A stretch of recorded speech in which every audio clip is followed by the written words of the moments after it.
Sultano.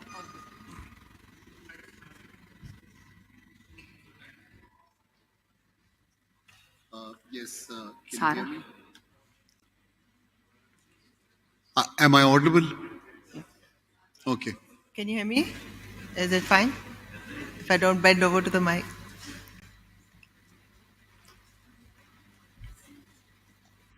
Sorry, yes, I can hear you both. It's great. Thank you.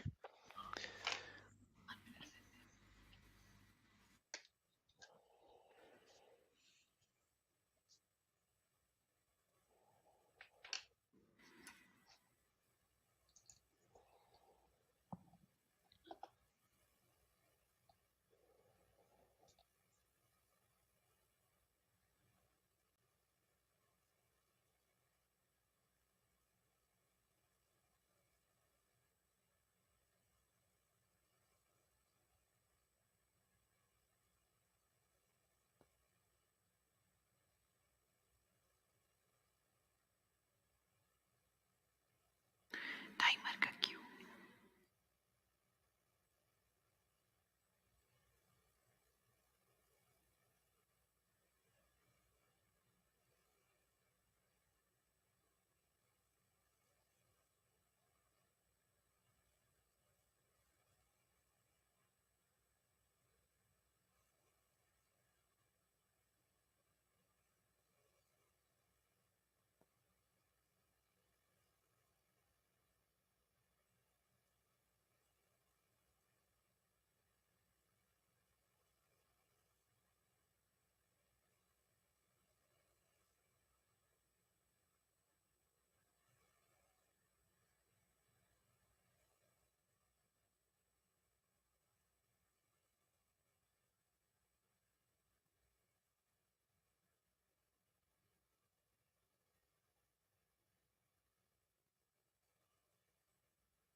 It gives me great pleasure to welcome you to the 16th edition of the School of Tomorrow events, Guardians of the Future, Shaping Tomorrow with Generative AI.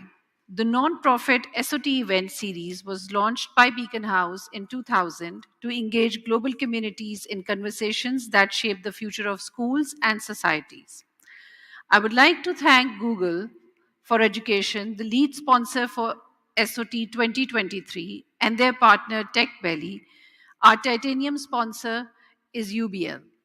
Other key sponsors include My Backpack, MK Books, Allied Bank Limited, Habib Bank Limited, Bateen, and Interwood. We also thank our SOT supporters, including Paramount Books and Nestle Pure Life, who have contributed to this year's event. My name is Sadia Chand, and I am branch head at Beaconhouse F74. Please take a moment to note these important points. Please ensure your cell phones are silent. In case of an emergency, the exit point is at your back. Please stay calm and follow the directions. Please use the SOT app to scan the QR code for Q&A and feedback. Share your thoughts on social media using the hashtag Guardians of Future and SOT 2023. If you need assistance, our ushers are here to help. For questions, please either use the flashcards provided by the ushers or the mobile apps. The panel discussion will last for about 45 minutes, followed by the Q&A. Now, I would like to introduce the moderator of this session, Mr. Ali Raza. He has been diverse experience of working in the corporate, development, and the public sector for over 3 decades. His main area of expertise has been in the field of education, where he has served in public, private, and NGO sector.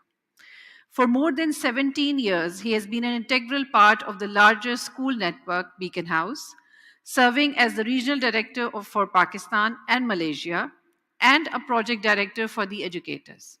He has also served as the advisor to the Prime Minister on Education Reforms Program for over 2 years. He is currently working as the Group Director, Beaconhouse.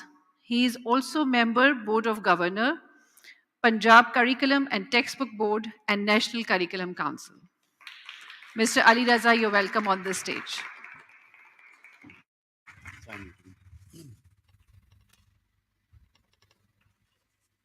Bismillahirrahmanirrahim. I have a very distinguished panel to speak to. I don't think they need any introduction. Dr. Mariam Chugtai is the director for National Curriculum Council, and in the last some years has really made a marked difference. We've got Mr. Arshad, who's heading OUP in Pakistan. We've got Kevin Hiat. He's the head of publishing at PSC.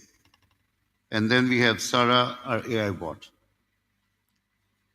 So I would like to welcome all of you. And I think you deserve a round of applause. So we've got a very interesting topic to discuss today. It's textbook, Unbound, AI, VR, and future of learning.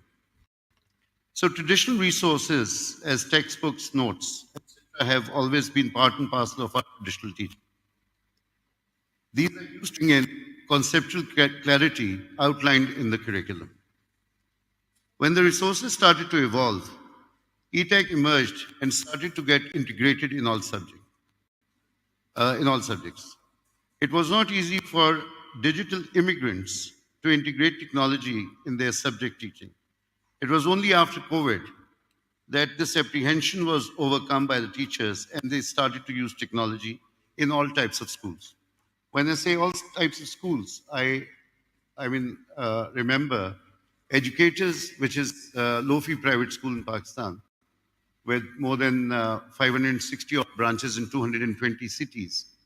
So when the schools closed down, that was the time when we were essentially in a bit of trouble, because many other institutions like Beaconhouse or these top-end schools had the resources to, get online teaching. But it was essentially schools like Educators and, about 80% of the low-fee private schools in Pakistan, which were essentially struggling at that point in time. But I think it was miraculous that all these teachers got on board and they knew that they could not afford those learning losses. So essentially, I think that is where we got into this paradigm shift from the normal teaching and learning, and technology got integrated into our new paradigm. And that is essentially when a lot of edtech firms started to evolve, and now we see so many of them actually providing those resources for teaching and learning in the schools. So I'd start with Dr. Mariam Chugtai. The first question I'd put to you. Traditional teaching resources like textbooks, flashcards, notes have always been part of our educational landscape since long. With the shift towards inclusion of technology as a resource, such as artificial intelligence and virtual reality, how has it been addressed by the national curriculum of Pakistan? Thank you very much for inviting me. This conference has always been a highlight amongst education stakeholders from within Beaconhouse and beyond. And I'm grateful to this forum for always creating that space for informed dialogue on what works and what could work in education. Is it all right if I'm bilingual? Well, we've got one guest of ours who's online, so he may struggle understanding. But I think bilingual is fine. And we don't know about your AI bot. Yeah, no, we will have to be very specific in asking the bot questions, so that's fine. But Okay. You mean the bot can't understand Urdu? I think they're Not still yet. struggling. Not yet, yeah. So the first thing we've done at the National Curriculum Council is to look at the word curriculum in its entirety. People from the education sector understand this, but most people at large, even parents, school administrators, do not distinguish between curriculum, syllabus, textbooks, and learning resources. They think everybody has a different understanding of what it means to be, what the word curriculum means. And following research, we feel that a curriculum has 4 key components. There's a lot of other things as well, but 4 key components, which is the standards, textbooks and learning materials, teachers and everything related to teachers, and then assessments, whether it's formative or summative. There's, of course, the facilities, there's the hidden curriculum, there's all these other things as well, but these are the 4 verticals, the 4 pillars of what makes a curriculum.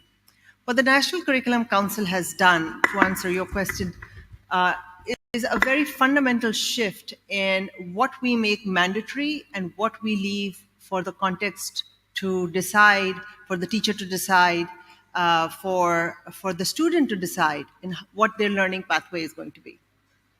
So when you talk about the core minimum standard, you are really essentially just talking about what is that concept that a child, irrespective of their socioeconomic background, must know by this grade level or by this age level in order to succeed in their life.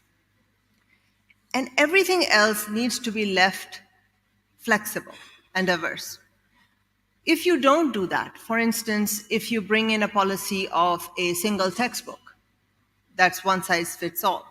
Or even if you say that every kid must do 12 years of industrial style education, cohort model like factory workers.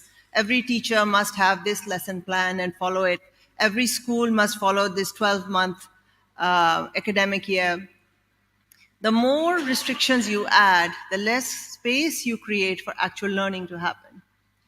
And so when we talk about artificial intelligence or technology or diverse settings, linguistically, geographically, the most important thing you can do is to only focus on those core minimum standards and enable everybody else, according to their circumstances, to achieve those standards well. And I think that this is the first time in the public sector that we are seeing this shift towards SLO-based exams, which have been initiated in the federal board and also in Gilgit-Baltistan. And I think they are sort of spearheading this pathway towards creating space for whether it's artificial technology or other creative ways of pedagogy and learning. So I think that I would say is the most fundamental thing we've done. Okay. Thank you very much. Move on to Arshad Saab. Arshad, you are essentially one of the largest publishing house in the world, one of the largest and perhaps one of the largest in Pakistan. Your organization plays a very pivotal role in the development of educational content. Could you please elaborate as to what kind of strategic planning is taking place in your organization to adopt to this paradigm shift in terms of content creation, dissemination, and implementation at the school level? Right. Thank you so much, Alif, first of all, for inviting me here to participate in this panel. So, to answer your question, I think generative AI over these few months has created quite a stir across the whole world. You know, everyone is talking about chat gpt and how chat gpt can transform lives, make your job so much easier. Students are using it to do their homeworks. I hear some teachers are using it for lesson planning, even selecting questions. I have used it to respond to emails and letters. So it is truly transformational and it is exciting. So in the light of that, Oxford University Press a few months ago conducted this global research on generative AI and other technologies, specifically in education. And, it's very interesting that our research showed that while teachers and pupils are optimistic about the role of AI in education and recognize how it has the potential to have a positive impact on learning, however, there are many unanswered questions and potential risks associated with this new technology. And as more people start to adopt and embrace and experiment with generative AI and chat GPT, I think governments and educational leaders need to take action. We need to equip the students and teachers with the necessary skills so that they can thrive in an AI-enabled world. Now, some of the unforeseen risks stemming from generative AI is its capability to manipulate deceptive content and its narratives. And that is something that the world is waking up to. And we as educators and publishers and academics need to be aware of that. And this needs to be regulated. In this regard, just a couple of days ago in Bletchley Park, there was a conference held, and in a declaration, 28 countries signed up to the Bletchley Declaration, and that actually spoke about controlling generative AI in the education space and creating rules and processes around its use. And I think that is the way forward for it. Okay, thank you so much. Kevin, can you hear us? Kevin online? Okay. Anyway, so thank you very much. So, as it seems, Arshad, that since the concepts are relatively new, so I'm sure a lot of, as we roll out certain things, the regulations and all these things come in later, but clearly people have started to look into these directions now, and apparently there'll be some kind of regulatory framework which will end up developing around it. So Mariam, I've got another question for you. Teaching students according to their learning needs has been a continuous discussion amongst educationalists for a very long time. What challenges do you foresee in the strategic process to include equity and inclusion through AI and VR into the curriculum? That's a very good question, because so far when we talk about inclusion, we are thinking in terms of kids who are out of school, for instance, so socioeconomic background, kids who don't speak English or Urdu as a first language, so they have trouble accessing the predominant textbooks if that are written in Urdu or English. So linguistic barriers. We're thinking of regional barriers, rural, urban classrooms are very different. And and then there are other types of barriers that we think about. But one particular thing that I think, as you said, over the past 3 months, AI has been there for the past 60 years, and we have been using it in our lives. It's generative AI, which is the computer's ability to generate things that humans can generate, that has come to the public domain in the last 3 months. So with generative AI, one big sort of group that needs to be included is along the dimension of time. So this particular generation, when they are in school or when they will enter school, their world is very different than ours. So while previously we were thinking about inclusion in terms of maybe neurodiversity, in terms of socioeconomic differences, linguistic differences, now we are thinking in terms of differences of time. So, and it is particularly hard for schools because parents expect that schools and teachers will deliver education the way in which they were taught.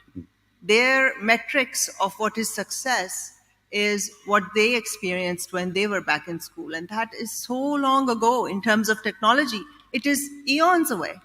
So I think that it is imperative for us to understand that we use AI, for instance, generative AI, not to just do the same things faster.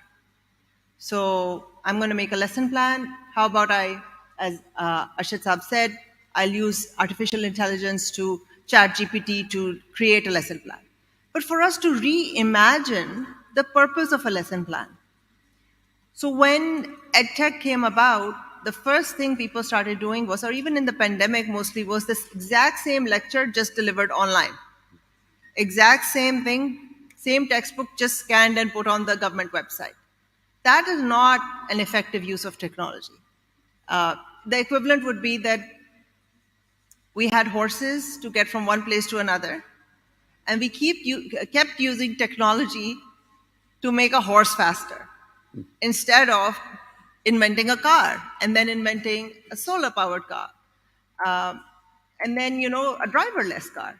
So I think the equivalent of using artificial intelligence in education has to be not just of doing the same things faster and more efficiently, but to do the inefficient things differently.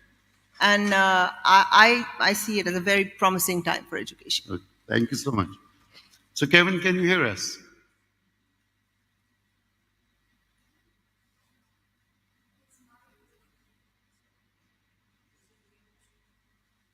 Kevin, we can't hear you. Perhaps you're on mute.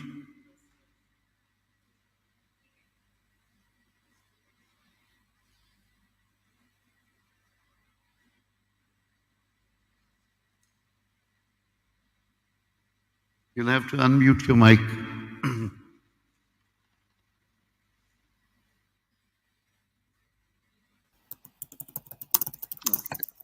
Yeah, can you hear us? Hello, yes, I can hear you now.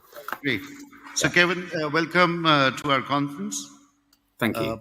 If you have any opening statement to make, I don't know, were you a part of this earlier discussion? I was in earlier. I don't have a huge amount to add other than that we've been really excited to see the interest that schools have in AI, but also to echo what some of the other people have said. There's a lot of excitement around AI and how it's going to influence education, but there's also a huge amount of concern about how it's going to be used effectively. And the thing that we're seeing most from our research from teachers as well is a desire to do the best for their students and a worry that they're not going to be able to do the best with this new technology without appropriate support. Okay, thank you so much. So I have a question for you in that case. In the current education scenario, where students and digital natives and teachers are, obviously, the students are digital natives and the teachers are digital immigrants, how are we going to bridge this gap to incorporate the digital AI and VR in teaching and learning at the classroom level? That's a really interesting one. So I think one of the things that's going to be absolutely key here is professional development for teachers and upskilling people. We say that students are digital natives, and to an extent that's true, but I think AI is an emerging technology for everybody. So we're looking at professional development for teachers and students here. 18 months ago, I don't think we'd have been having this conversation. And AI can be seen as a tool. It's a tool, but it's not like a pencil being used in the classroom where you pick it up and use it. A pencil doesn't introduce ethical concerns. It doesn't potentially decide on a certain pedagogy, and it doesn't come with a host of issues around data protection or personalization of learning. So I think it's important that authorities, schools, and publishers all realise that there's a duty here to provide training on how and when to use AI effectively and how and when to intervene with that use as well. Teachers need training on things like how to design AI experiences to ensure that they're appropriate for students, to ensure that there's no bias introduced through its use, and also how they can use it effectively as an analytical tool. And students need exactly the same training as well. They're able to access AI without supervision, unfettered on their mobile phones, on tablets, on computers. They can do it at home. They can do it in school. And they're going to experience exactly these same issues, I think. In all of these cases, we need to work together. It's not a case of publishers leading or authorities leading. It's everybody, the tech companies, authorities, publishers working together to ensure that we're all going in the correct direction and we're including those creative and interpersonal and empathetic skills that AI on its own can't introduce. Okay, thank you so much.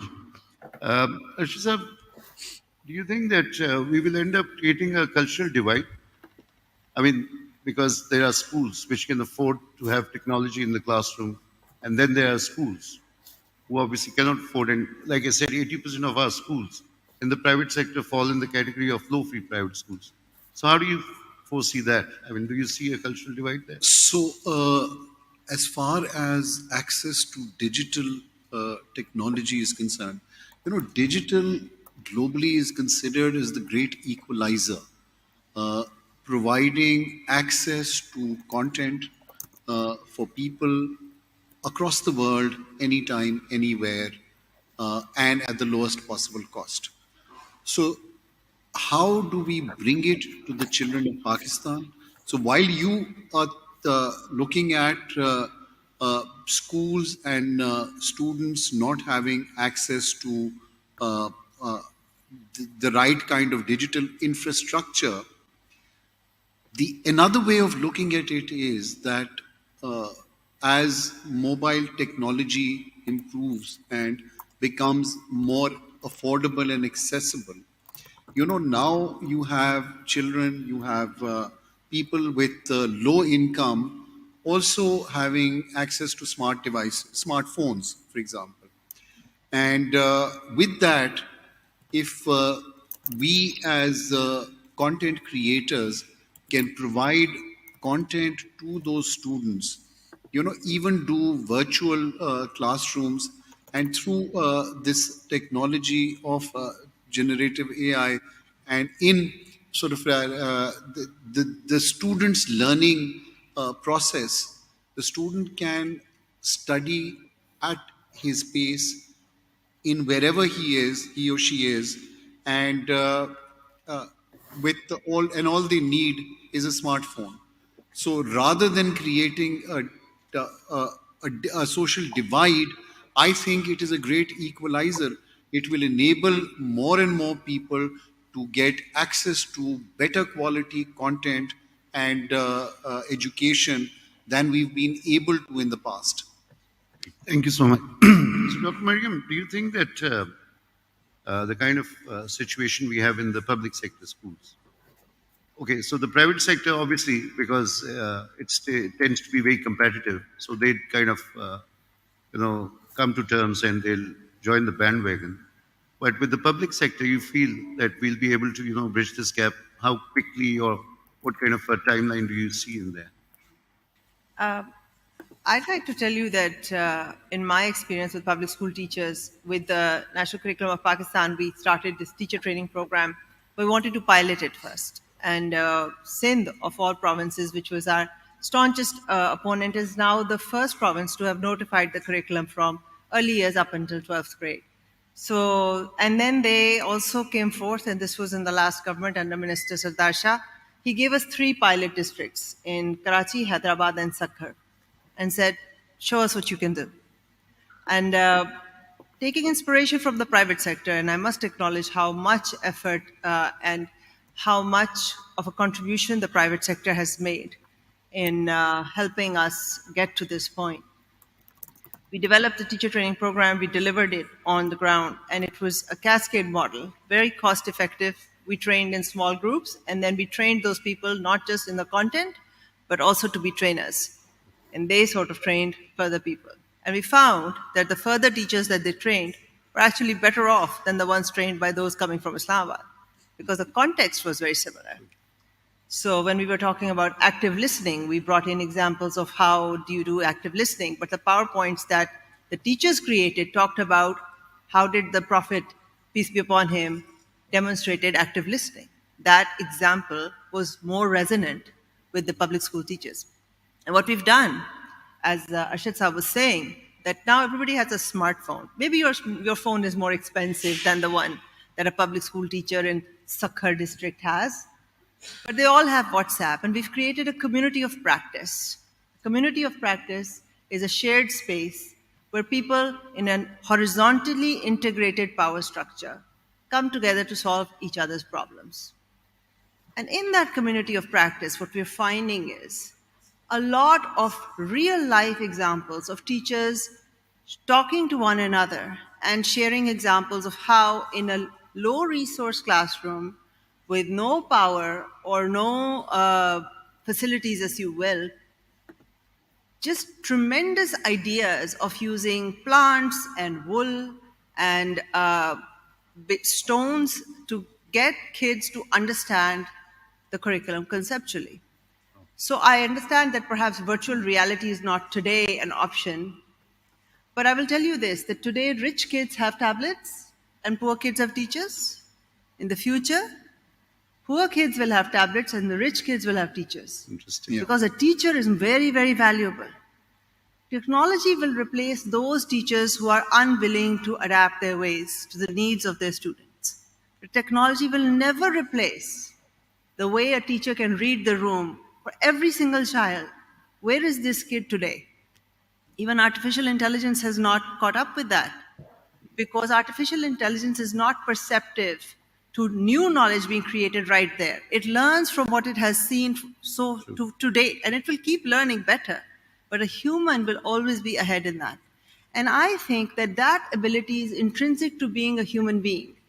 And for that, I think our public school teacher is equally empowered as any elite private school teacher to use technology to the benefit of a school child. That's great. So I think teachers have a lot of hope, because yesterday somebody was saying that 85,000 jobs will be lost in a couple of years. So I think teachers definitely have hope. They'll still continue. So Kevin, are you still there? I am? Yes. Okay. So Kevin, obviously, do you feel that technology will essentially enable differentiated learning? I mean, obviously the learning needs all the kids are very different. So do you think technology will enable their learning, or will it be detrimental?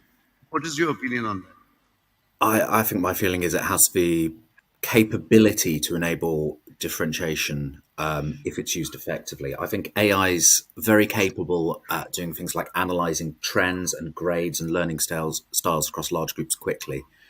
I mean, it has the capacity as well to suggest interventions and personalized feedback to students, and it can again do that very, very quickly as well. It can help them access examples, real life scenarios that they wouldn't otherwise be able to do. And with the introduction of VR as well, I mean, there's things like being able to immediately have a real world application if a child is struggling with a particular concept. It does enable a great deal of personalization, but it definitely still needs that teacher for the human element who understands the holistic child and everything that's going into that child's learning experience, their day, their home life. So there still needs to be a teacher there, but it can definitely support immediate personalization of learning. Okay, thank you so much. So, Arshad sir, 10 years down the road, how will OUP look like? So, we have over the past several years been using digital technology, adapting to the new technological advances in learning and teaching. And what we feel is that given our 500-year history, the corpus that we've built over these 500 years, that strengthened with the power of generative AI, can truly transform education in the future. So we see a digital future, we see a blended future, and where student learning will be far more adaptive, and students would be able to learn at their pace, and they'd be able to learn at different levels. So in the same classroom, you'll have children who are more advanced in a particular concept, and they will continue to be given more complex problems to solve. And all of that, this technology exists even today, and it's coming. So I think we all need to embrace digital technology, generative AI, other tools like virtual reality. And we as Oxford University Press are clearly moving in that direction, initially with blended and then moving on to digital. Thank you so much. I think we've got another panelist. We've been ignoring her for a while. Let me see if we can get hold of her. Hello, Sarah. As a panelist, what are the challenges and opportunities of using AI and VR? What kind of challenges do you see in the future?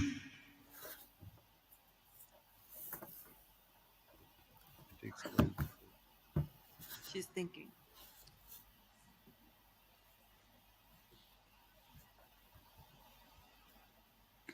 That phrase is often used in cricket. It refers to a player being out because the ball hits their leg before the wicket.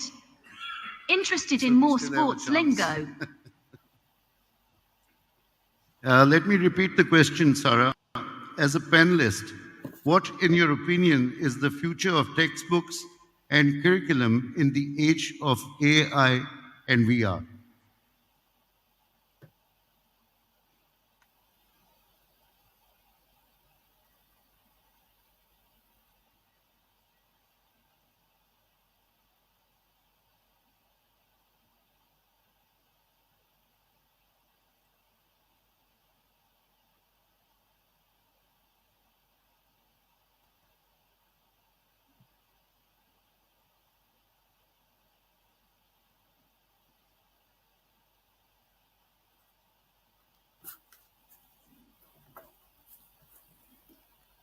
As a panelist, what is your opinion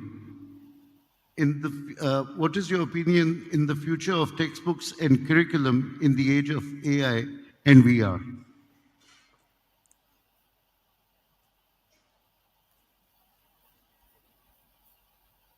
I believe AI will enrich textbooks and curriculum, making education more interactive and personalized.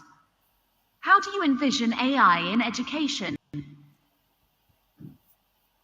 Thank you so much. Anyway, so Mariam, one last question to you.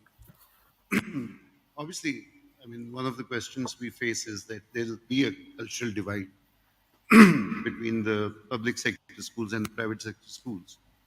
What kind of a timeline do you anticipate? Would it, catch up sooner, later? timeline do you foresee? I feel that 7 to 10 years of uninterrupted priority to education reforms can actually really help with large gains in addressing this inequality. There is no magic that's needed. There is no mystery to what needs to be done. It just needs to be done. The the issue that I've found, and it's interesting on the two ends of it. On the one end, we have this impression that education is not a political priority. It's actually to the contrary. Education has been strategically used for political gains for a very long time. Those political gains have not put student interests at the center. They have put political interests at the center. So when I say making education an uninterrupted priority for 7 to 10 years, which this national curriculum project has been able to manage to do despite immense political turmoil in the country, I think that if these reforms continue at the provincial level, at the national level, their implementation, I think, so I'm not talking about just political priority in terms of the way it has been, but actually a student-centered political priority. And on the other hand, another myth that we hear is that it's really bad at the school level. The teachers are uninterested. The teachers are not capable. You know, the school teachers in the public school system are all graduates of this dysfunctional school system.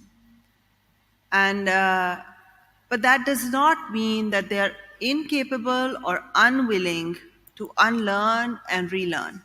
And I have found that to be one of my most profound findings from working in the government sector.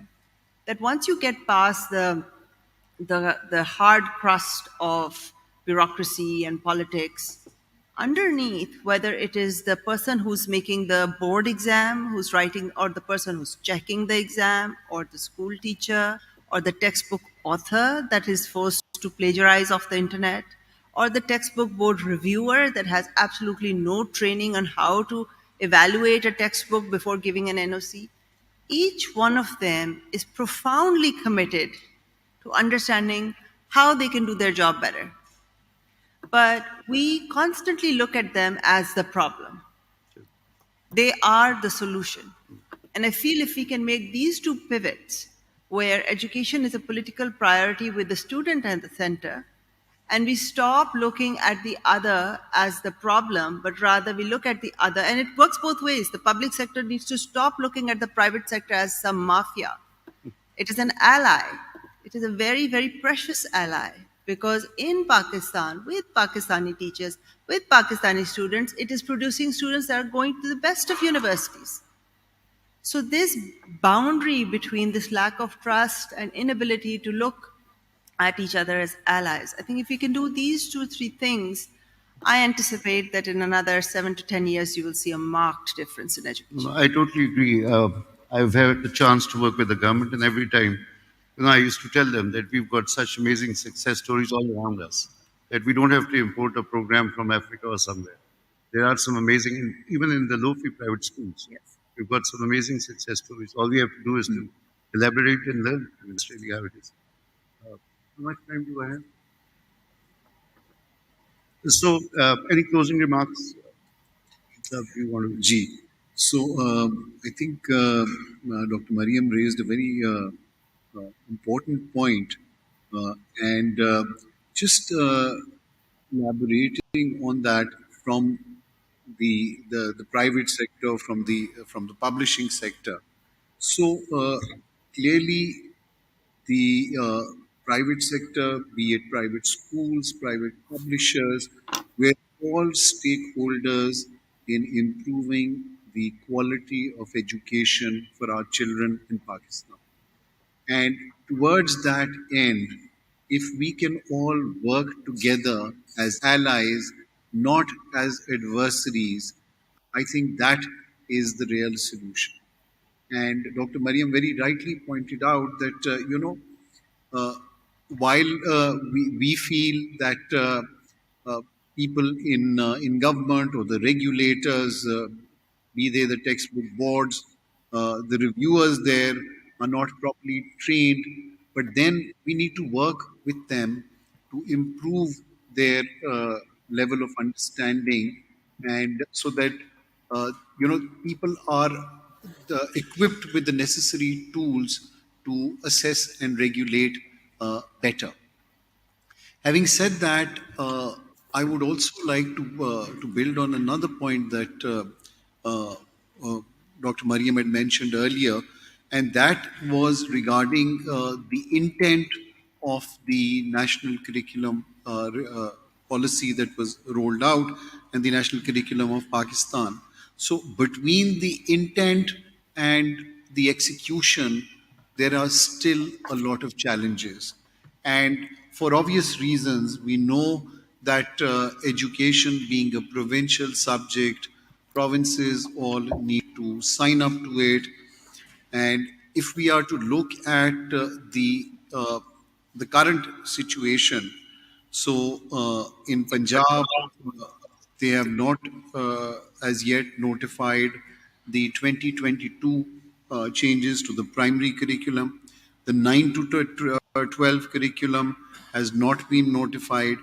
So, as private publishers and private schools, we find it very challenging to produce content for on a national level when each province is looking at same curriculum, the national curriculum of Pakistan, very differently. KPK also has not signed up, not signed up, they haven't notified the 2022 as well as the 9 to 12 curriculum for the academic year 2024. Sindh, although is aligned, but they have not laid out rules on how they intend to roll it out or regulate the curriculum. So, in all of this, I think the biggest challenge for the curriculum teams of private schools and and private publishers is, what do we align our content to? When we submit to the regulator, one province is looking at a 2020 version of the curriculum, the other one is looking at another version of the curriculum, and there is no national alignment. That is posing a big challenge. One final thing, Dr. Mariam mentioned that originally the intent of the national curriculum of Pakistan was to lay minimum standards and not the maximum standards. Unfortunately, every regulator, be it PCTB, DCTE, Azad Jammu Kashmir, they are all still treating it as the maximum, as the ceiling, and not the floor. And it continues to pose a challenge. And the challenge is, we as publishers cannot provide the right content for students who want to look at additional material beyond the curriculum. So those are real challenges which we need to address. So I totally agree. I mean, because clearly after the 18th Amendment, since it becomes a provincial subject, I mean, we sit with PCTB and, we face these challenges coming from publishers. And the worst part is that what we don't realize is that there are a lot of learning losses for the students, because we also keep, tweaking with the academic year, which ends up getting, making it worse for the students. So I think these are some of those challenges, but I think with time we may end up, hopefully we'll end up streamlining these. And I mean, I feel that once there is a government which is kind of, which understands the issues and they kind of collaborate on this, I feel that it'll make all the difference. Anyway, Kevin, if you have any closing remarks. Yeah, just to say that I feel that AI actually provides us with an excellent opportunity. We spoke about personalization of learning earlier, and when we are looking at different curriculum and different regional needs and different local needs as well, we aren't quite there yet, but we will soon have the ability to use AI to amend digital content to provide the best possible experience for learners in a particular area or working on a particular curriculum. But we're not going to do that alone. It's not a question of leading. It's a question of a partnership between tech companies, authors, authorities, governments, publishers, and most importantly, the teachers as well. We don't want to rush ahead so fast that we leave behind teachers who bring those really valuable skills of creative, interpersonal, the understanding of their students as well.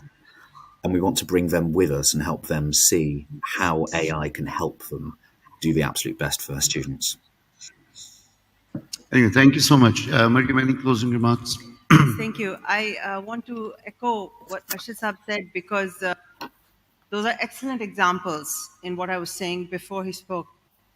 When we talk about that, functionally, some provinces are treating it as a maximum standard, not as a minimum standard. And when I said that right now there is change in education policy, but it is not happening in a student-centered way. Why are certain provinces doing that? Because they are putting publisher interests above student interests. Now, not all publisher interests, some publisher interests. I mean, it's sad that OUP is not one of those publishers, but nonetheless, whenever it is a different entity's interest that is above the student interest, it may be the Urdu Bazaar publisher interest, because their guides have been in place since 1995 when I was back in high school. And right now, if they suddenly change from maximum to minimum, whatever you want to call it, it would mean that textbooks would have to change. That is wise. And then the second question of, why quality publishers or all publishers have to go to every different province to get a different NOC, and, the speed at which provinces are catching up is different. That speaks to my other point about political prioritization of education. You can thank the 18th Amendment for it. The 18th Amendment has been there for 13 years. 13 years. Decentralization is fine, but as long as it helps the student. It has been 13 years and there does not exist an interprovincial coordination mechanism for collaborative NOCs. So this is another example of when change in education does come about, but there's no understanding of whether it will help the student or not. So I thank you for these two examples. But I will say that this is not a bite-sized sandwich. This is a sandwich we're going to have to eat over 7 to 10 years. True. And so for us to, I disagree with some of the assessment. Khyber Pakhtunkhwa is using it up until 8th grade. So is Gilgit-Baltistan Federal, and 9 to 12 got notified just a couple of months ago. So yes, it will take time, but we should not be disheartened that because it's taking time, therefore we must stop in this journey. Okay, thank you so much. So we are essentially in the segment of Q&A session. So no questions have been directed to a particular individual, so feel free to answer. So I'll start off with this one. How can this impact the teaching of morality and ethics, and how can we counter its adverse effects? Mariam, I think that one of the most ironic things I discovered when this whole controversy and the Single National Curriculum project took off was, first of all, when you make faulty policy, you set up schools to find shortcuts. But when you're talking about ethics in education, the national curriculum has two main agendas. One is to provide quality education for professional development, and the other is character building for a more ethical, collective society. When the curriculum came about, and a lot of the particularly high-fee private schools were against it, what was happening in schools was that even though the curriculum was emphasizing Siratun Nabi and character building, but the way the government was enforcing it, sending officers, schools had told their students that you will buy a second set of S&C books.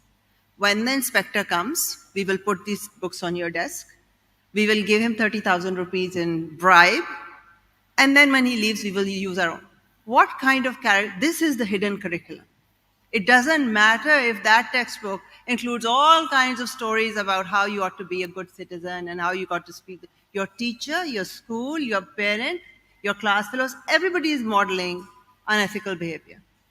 So character building is important, but it is not restricted to what's written in the textbook. It is all about the school environment, and every stakeholder bears that responsibility. thank you. So Kevin, we've got a question for you. Okay. What measures are in place to ensure that use of digital technologies do not replace crucial social interaction and hands-on learning experience?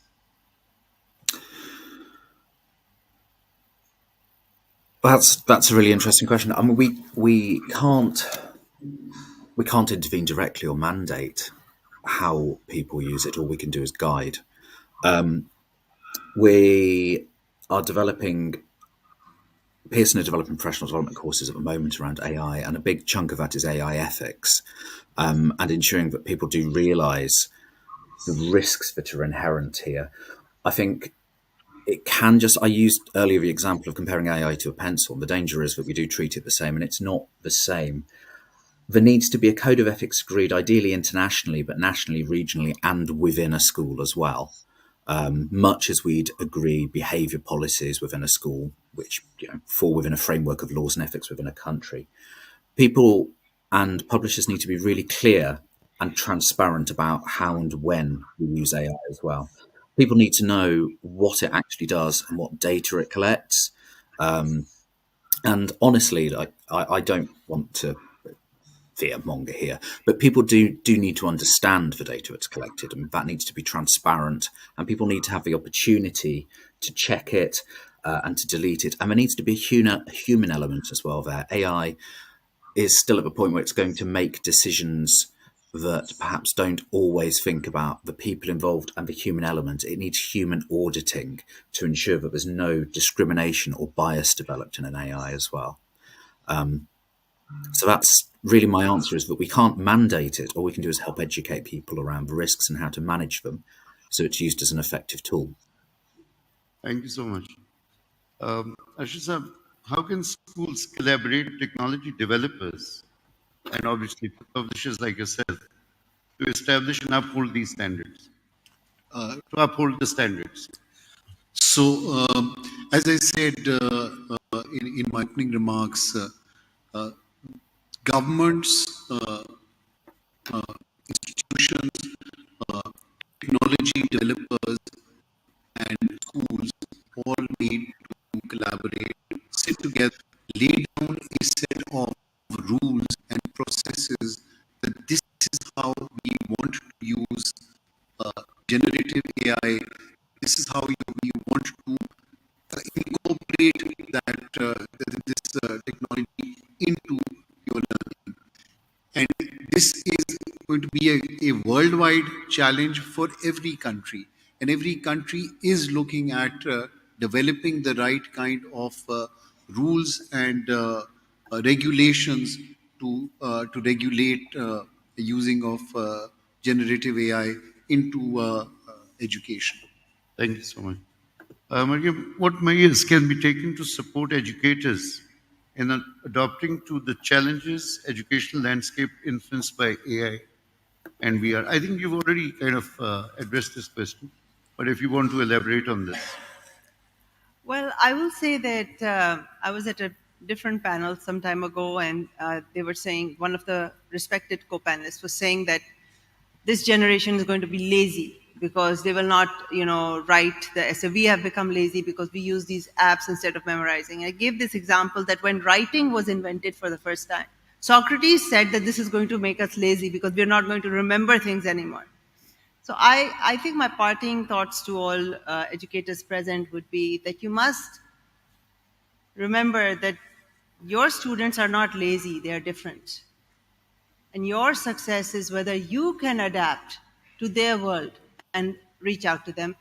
And a great teacher will use technology for that, will not see technology as a competitor, look at technology as an ally in that endeavor. I think, yeah, that makes sense. Thank you so much.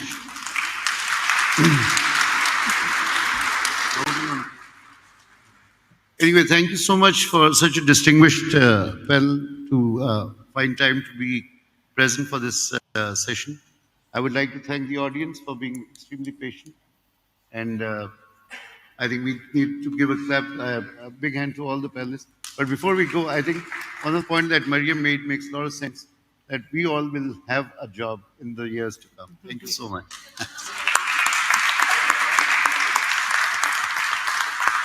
Thank you so much, the moderator, our panelists, and our dear guests. We do have a drum circle after this at the amphitheater. You can join there, and we'll have the next session here at 1:40. Thank you, everyone.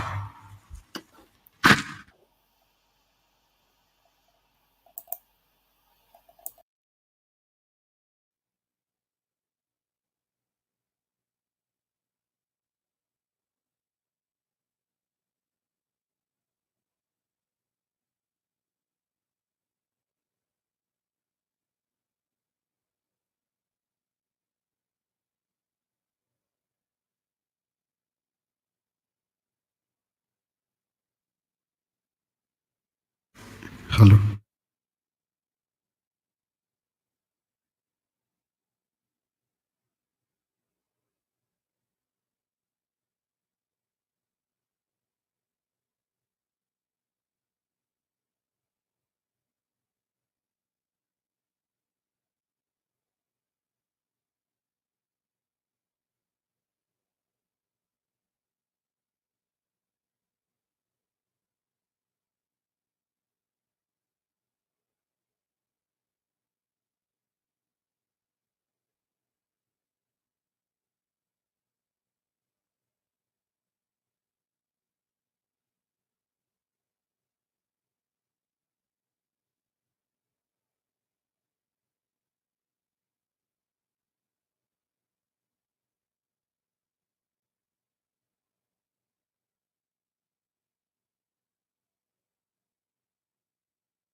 Samir.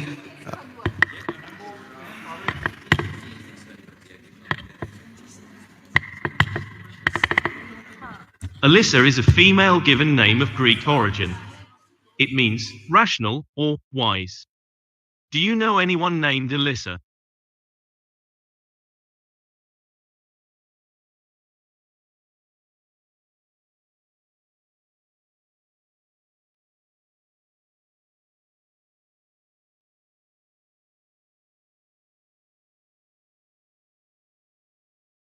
The education system in Pakistan consists of primary, secondary, and tertiary levels. It is based on a 5-year primary education, followed by a 3-year middle school and a 2-year secondary school. The higher secondary education lasts for 2 years, leading to college or university education. There are both public and private schools, and English is the primary language of instruction. Vocational and technical education is also offered. Would you like to know more about a specific aspect of the education system in Pakistan?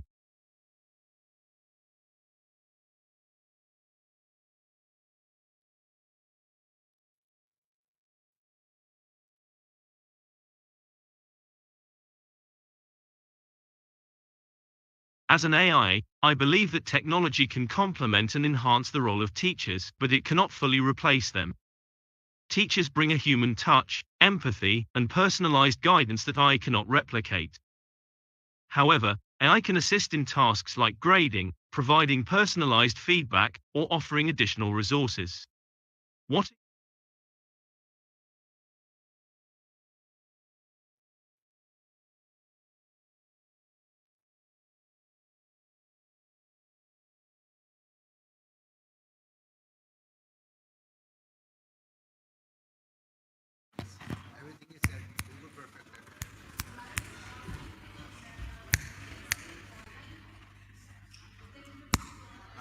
Mic's off.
नहीं मगर मैं पूछ रही कर कौन रहा है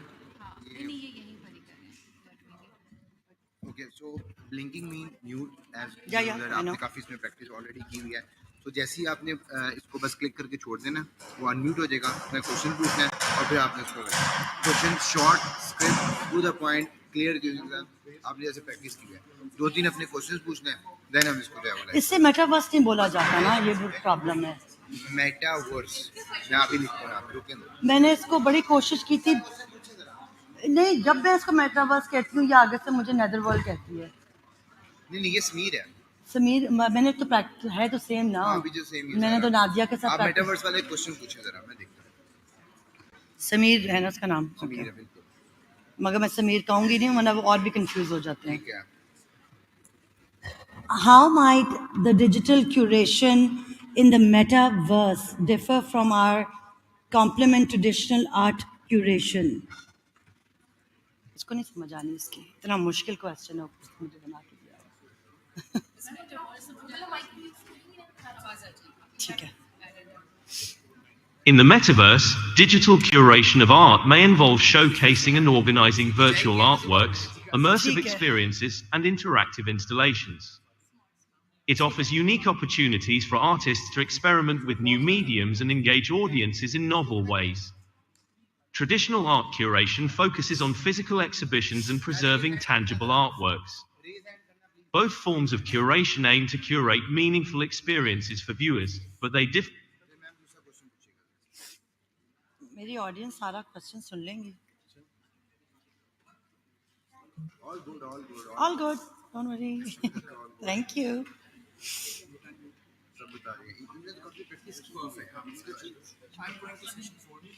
हाँ उन्होंने प्रैक्टिस कोई ज़्यादा नहीं की उनसे कर लें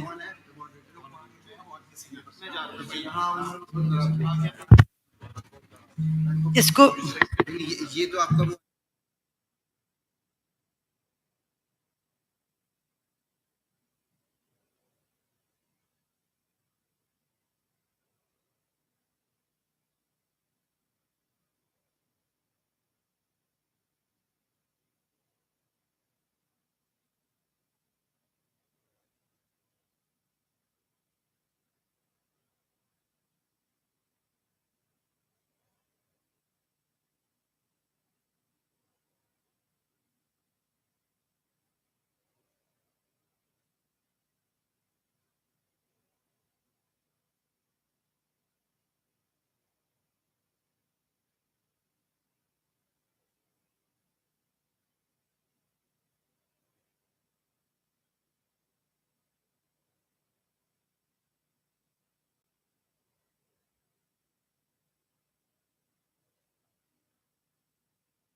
It gives me great pleasure to welcome you to the 16th edition of the School of Tomorrow events, Guardians of the Future, Shaping Tomorrow with Generative AI. The non-profit SOT event series was launched by Beaconhouse in 2000 to engage global communities in conversations that shape the future of schools and societies. I would like to thank Google for Education, the lead sponsor for SOT 2023, and their partner Tech Valley. Our titanium sponsor, UBL. Our other key sponsors are My Backpack, MK Books, Elite Bank Limited, Habib Bank Limited, Wateen, and Interwood. We also thank our SOT supporters, including Paramount Books and Nestle Pure Life, who have contributed to this year's event. My name is Sadia Chand, and I'm branch head at Beaconhouse F74. Please take a moment to note these important points. Please ensure your cell phones are silent. In case of emergency, the exit is at the back. So stay calm and follow directions. Please use the SOT app to scan the QR code for Q&A and feedback. Share your thoughts on social media using the hashtag Guardians of the Future and hashtag SOT 2023. If you need assistance, our ushers are here to help. For questions, please either use the flashcards provided by the ushers or use the mobile app. The panel discussion will last for about 45 minutes, followed by the question-answer session. Now I would like to introduce the moderator of this session, Ms. Aisha Kasuri, the Deputy Director of Curriculum at Beaconhouse Group.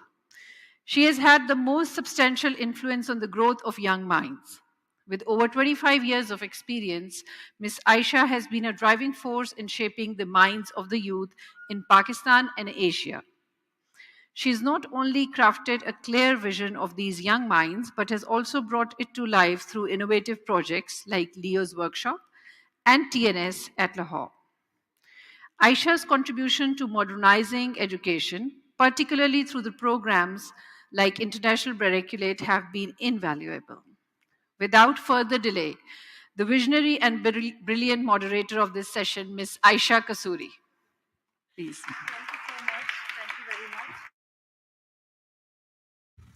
Assalamu alaikum, everybody. Thank you very much. I'm not sure I was deserving of that very long intro, but thank you. Thank you, panelists, for being here. I really appreciate it. I want to start without further ado. So let me introduce everybody here. This is Ms. Samar Manila, sitting right next to me. Welcome, Samar. Thank you. Ms. Samar Manila Khan is an anthropologist and a documentary filmmaker from Pakistan. In the media, she's been referred to as a savior of soul, women who rock the world, the crusader with the camera, and the woman that changed Pakistan. Those are really big accolades, Ms. Samar. Thank you so much for joining us. Right next to her, we have Ms. Sara Rajpur. Ms. Sara is a curator, graphic designer, visual artist based here in your very own Islamabad. She received her bachelor's degree of design in visual arts from NCA. She's also a creative producer and co-curator for Lahore Digital Arts Festival. Welcome, Sara. We really appreciate you being with us. And also, she's also the recipient of the United Nations Sustainable Development Goals Excellence Award. Congratulations, Sara.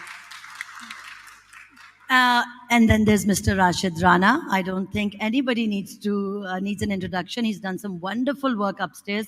Whenever you guys have a chance, please do go upstairs and immerse yourself in the art curated by Mr. Rashid. Mr. Rashid is widely considered to be one of the leading artists of his generation in Southeast Asia. He emerged as the maker of an entirely new kind of art from Pakistan at the start of this century. He has exhibited extensively at various galleries and museums globally. He's also the recipient of the prestigious awards, including Game Changer, Asia Art Award, and was awarded the Sitara Imtiaz by the President of Pakistan in 2022. He is the founding faculty member and currently the Dean of the School of Visual Arts and Design at BNU Lahore. Welcome, Rashid. Thank you so much for being part of this panel. And of course, last but not least, our virtual guest, Samir, is with us. And let me introduce you guys to Samir, just in case you haven't met him. For the first time in Pakistan, SOT events, we have these AI avatars. They will participate in our discussion, and you may ask them any questions at the end of our discussion if you want to. So they are, we've partnered with Soul Machines for this convergence of technology and human-like presence.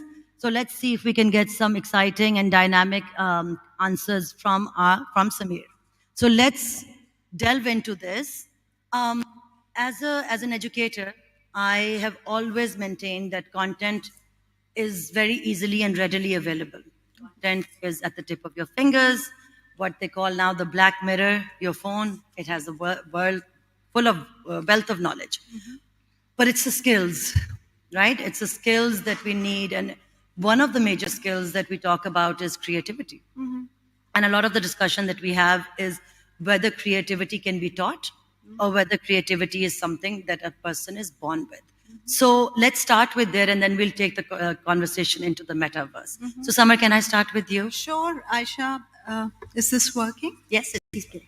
Thank you, Aisha. And I'll take it from there. I completely agree with you that it's the creativity that lies at the core of content development. So I am a documentary filmmaker, and I started making films in regional languages, Pashto.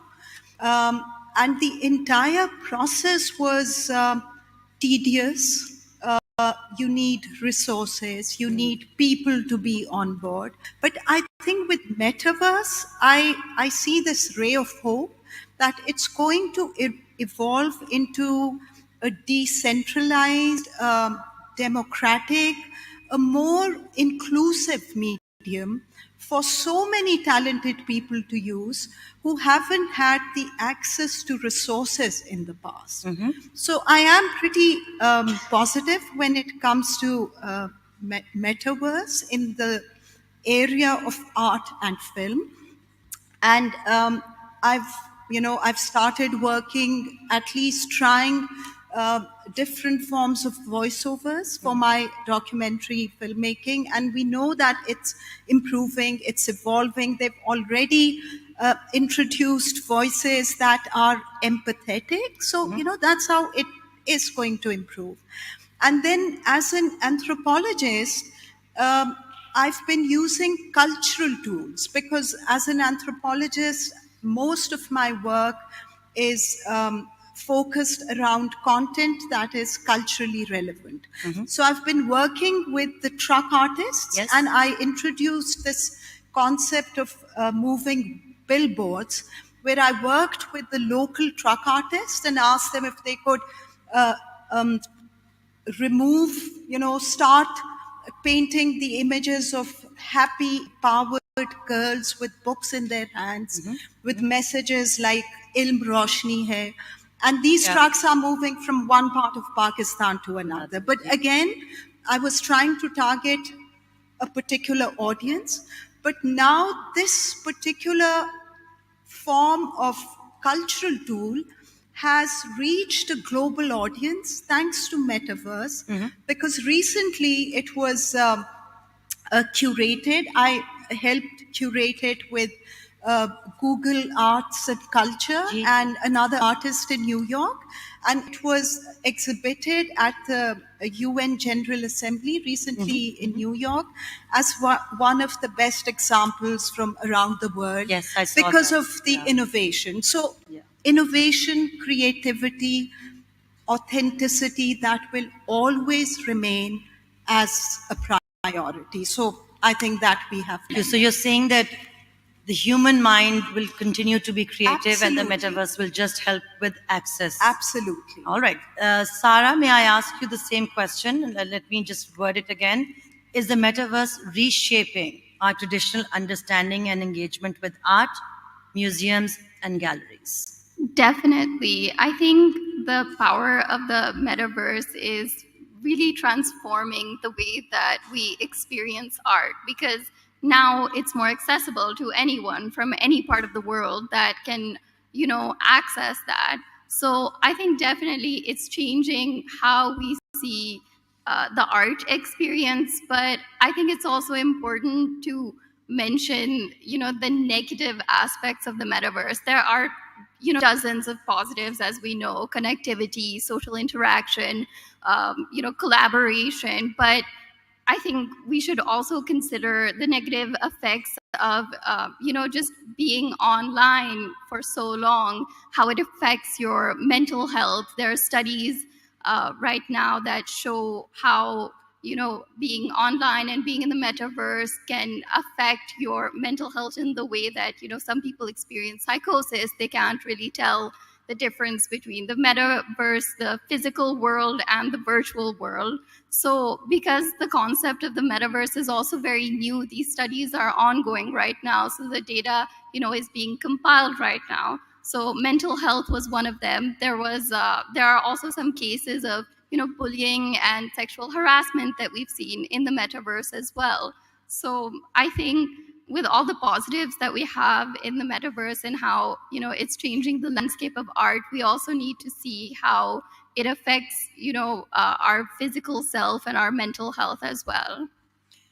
Yeah, well, after your introduction and you put together the digital art festival, I'm happy to hear that you're thinking of all the pitfalls as well, because they are important. But I think, especially with students, if we have protocols in place, if we have, this is something that we can curtail. Rashid, can I ask you the same question? Is the metaverse reshaping our traditional understanding and engagement with art museums and galleries? And I want you to talk a little bit about, like where Sarah left it off, that I think about access, the fact that you can be sitting anywhere in the world and go to Google Art and walk through the MoMA or walk through all those galleries. That's something to be said about that, no? Yeah, absolutely. First of all, the exhibition on display upstairs, yes, Gallery 6, as you gave me the credit, thank you. But my colleague Risham Saeed is the co-curator. Yes, she is. And assisted by Walid Zafar, another colleague of ours. And a lot of contribution from our team, BSS team, and of course the artists. Absolutely, absolutely. Before I answer your second question, if I may just respond to the first one you asked about creativity. Because yes, lots of teachers are sitting here, I myself as a teacher, and this question often comes up, whether creativity can be inculcated, can be taught amongst the young ones. Young ones should be left alone. I think they are uninhibited, and they possess something intuitive that we don't have as adults. So as adults, when we learn to be creative, we basically learning strategies as to how our mind can be applied or brought various creative outcomes. So inherently we all are creative. All human beings are creative. It's like all human beings, in a very simple example, can compute, but we cannot compute better than a calculator, which has been designed by human beings. So you design strategies around the functioning of your mind, which is a supercomputer, as to how those abilities can be brought out. That's essentially you do as part of the whole harnessing process of creativity. Regarding your other question to do with reshaping, whether metaverse is reshaping art and museums and their role in the society. First of all, metaverse, I mean, it's a very buzzword these days. It's really in very simple terms, it's Internet 2.0. So Internet becoming more immersive, more inclusive, employing new technologies to be more engaging, and many revolutionary technologies are in the pipeline that we're going to witness hopefully in our lifetime in the near future. Yeah. So, but it's not really the art and galleries that are reshaping or shaping metaverse. It's the other way around. In fact, I would go to the extent of saying that metaverse may be challenging the very existence of what we call art. Yeah. When we say art with a capital A, often we think that it's something which has existed forever, because we teach students and we teach ourselves cave painting in terms of historical context. Bilkul. Cave painting is art, miniature painting is art, Sistine Chapel is art. Right. Whereas those creations were not produced with the intention of creating art. Art is a very recent phenomenon, only 150 years old, with a capital A. And the way we practice and experience art, that we go to concerts, we go to cinemas, we go to galleries, and we experience something, some sort of art or object or experience which is meant to be for the sole purpose of creative expression. This didn't happen in the past. Sistine Chapel wasn't created with the intention that people will go and see the exhibit. People did not go to a mandir or shrine to listen to bhajan because they went to a concert. They were there for a devotional purpose. Right. Similarly, cave painting wasn't produced with the intent that people go there for the opening of the exhibition. So we call those things creations art because we have a lens of art. For instance, miniature painting was produced with the intention of documenting the emperor's life, and they were part of the manuscript. Now the pages have come out and been framed and put into museums worldwide. So what we do in this time, and especially this transitional time that we're going through in this age of information, we don't know what those practices will be labeled and called in the future. But all these human developments, technologies, they push the ability of what we are capable of as human beings. And you're absolutely right. And audience, this is very important, that what people are producing, it could be anything. And we don't know 100 years from now how they'll be saying, oh, this was art. And our intention was not there. I feel like the metaverse, this is my personal opinion, and I obviously am not a digital artist or, from the world of art, but I feel that till I can smell, touch, and hear, I don't know if that for me is art, right? I feel, especially with the teachers who are here and moms and dads, when you have children, a lot of children won't go to see art. But if I just turn on the internet and say, Yele, go to Google Art and look at this painting or something, if they have an assignment, sure, but it's not there in their first thought is not, oh, let me go visit an art gallery. However, if I bring my children here and take them upstairs, they're going to thoroughly enjoy the experience because they're feeling, they're touching, it's all tangible.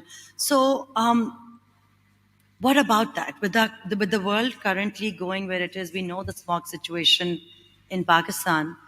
For a sustainable future, this moving around in cars and planes, all of these things are going to be restricted a lot more in our future than we'd like to believe. So in that world, will it not then the metaverse play a large role? I can start with you. Absolutely, Aisha. And moving ahead from what you just said, that you need to touch, you need to feel to really understand a particular form of art. That actually reinforces this idea that we need not feel threatened by this particular form of technology. I see it just as an additional layer to whatever we are doing. It's just going to facilitate, like when it comes to my form of visual medium, it is going to be just adding an additional layer to whatever I'm, creating in content. And yes, it is definitely going to address many environmental issues. And it was actually during the COVID time that all this technology really came and was shared with the entire world. So again, it has its pros and cons. We have to accept that. But then we also have to move with the time, especially for the younger generation. I think it's very important to not just look at the negative sides or the fears or, whatever fears we have, but just start exploring this area. Because, for example, when it comes to conserving culture, I think Mid-Journey or DALI, they are such great examples where you can actually conserve motifs from around the world which are endangered. So we have to accept that it has its pros and cons, and then we have to move forward. Wasn't it Mid-Journey or one of these apps that created the entire Mohenjo-daro civilization, and they made art, pictures, and so that we could, because we don't have those in annals of history, we didn't have those pictures, we didn't have those access to that, and they said what would they look like, and so that was something that took the sort of everybody by storm. Are you familiar with that? Yes. Yeah. And so what do you think? So I think when we start talking about AI art, and the conversation kind of goes in a different direction. With AI art, there are lots of platforms that are using stable diffusion models, which is basically that they use database of artworks and then create AI art, text to image art based on that. So there are lots of positives, like we can see, civilization, renders that we've never seen before. But then we also start questioning, the copyrights of these AI generated images, because many of these platforms use the stable diffusion model with databases that are copyrighted artworks actually of artists, photographers. So I think it starts to you start questioning, okay, is this, can this art even be copyrighted? Can anyone own it? Right now in the US, there was a ruling in a court that basically decreed that AI generated art cannot be copyrighted. And the reason for that is because it's lacking that human creative expression. So I think when we come to AI generated art, it really depends on what kind of database you're using. I can give the example of one of the artists that we curated in Lahore Digital Arts Festival right now that happened in October in Lahore. There was a team basically of 2 artists and 2 software engineers who created an AI generated interactive installation using those 2 artists database of artworks, like over 400 images of their own artwork. So it really depends on what the database is and whether or not people are actually allowed to use that database. Rashid, you are one of the leading, you took Pakistan through this digital revolution, so to say. Aap bataएं, what is your take on this work, the AI, Mid-Journey, all of these? What will it still be authentic artwork, or like Sarah was saying, it'll just be a little bit from here and a little bit from that, and let's all mash it together and throw it out there as art? First of all, what you mentioned earlier about the environmental and ethical issues, no invention, as we know, is good or bad in itself. Yeah. So it's what we make of it and how we use it.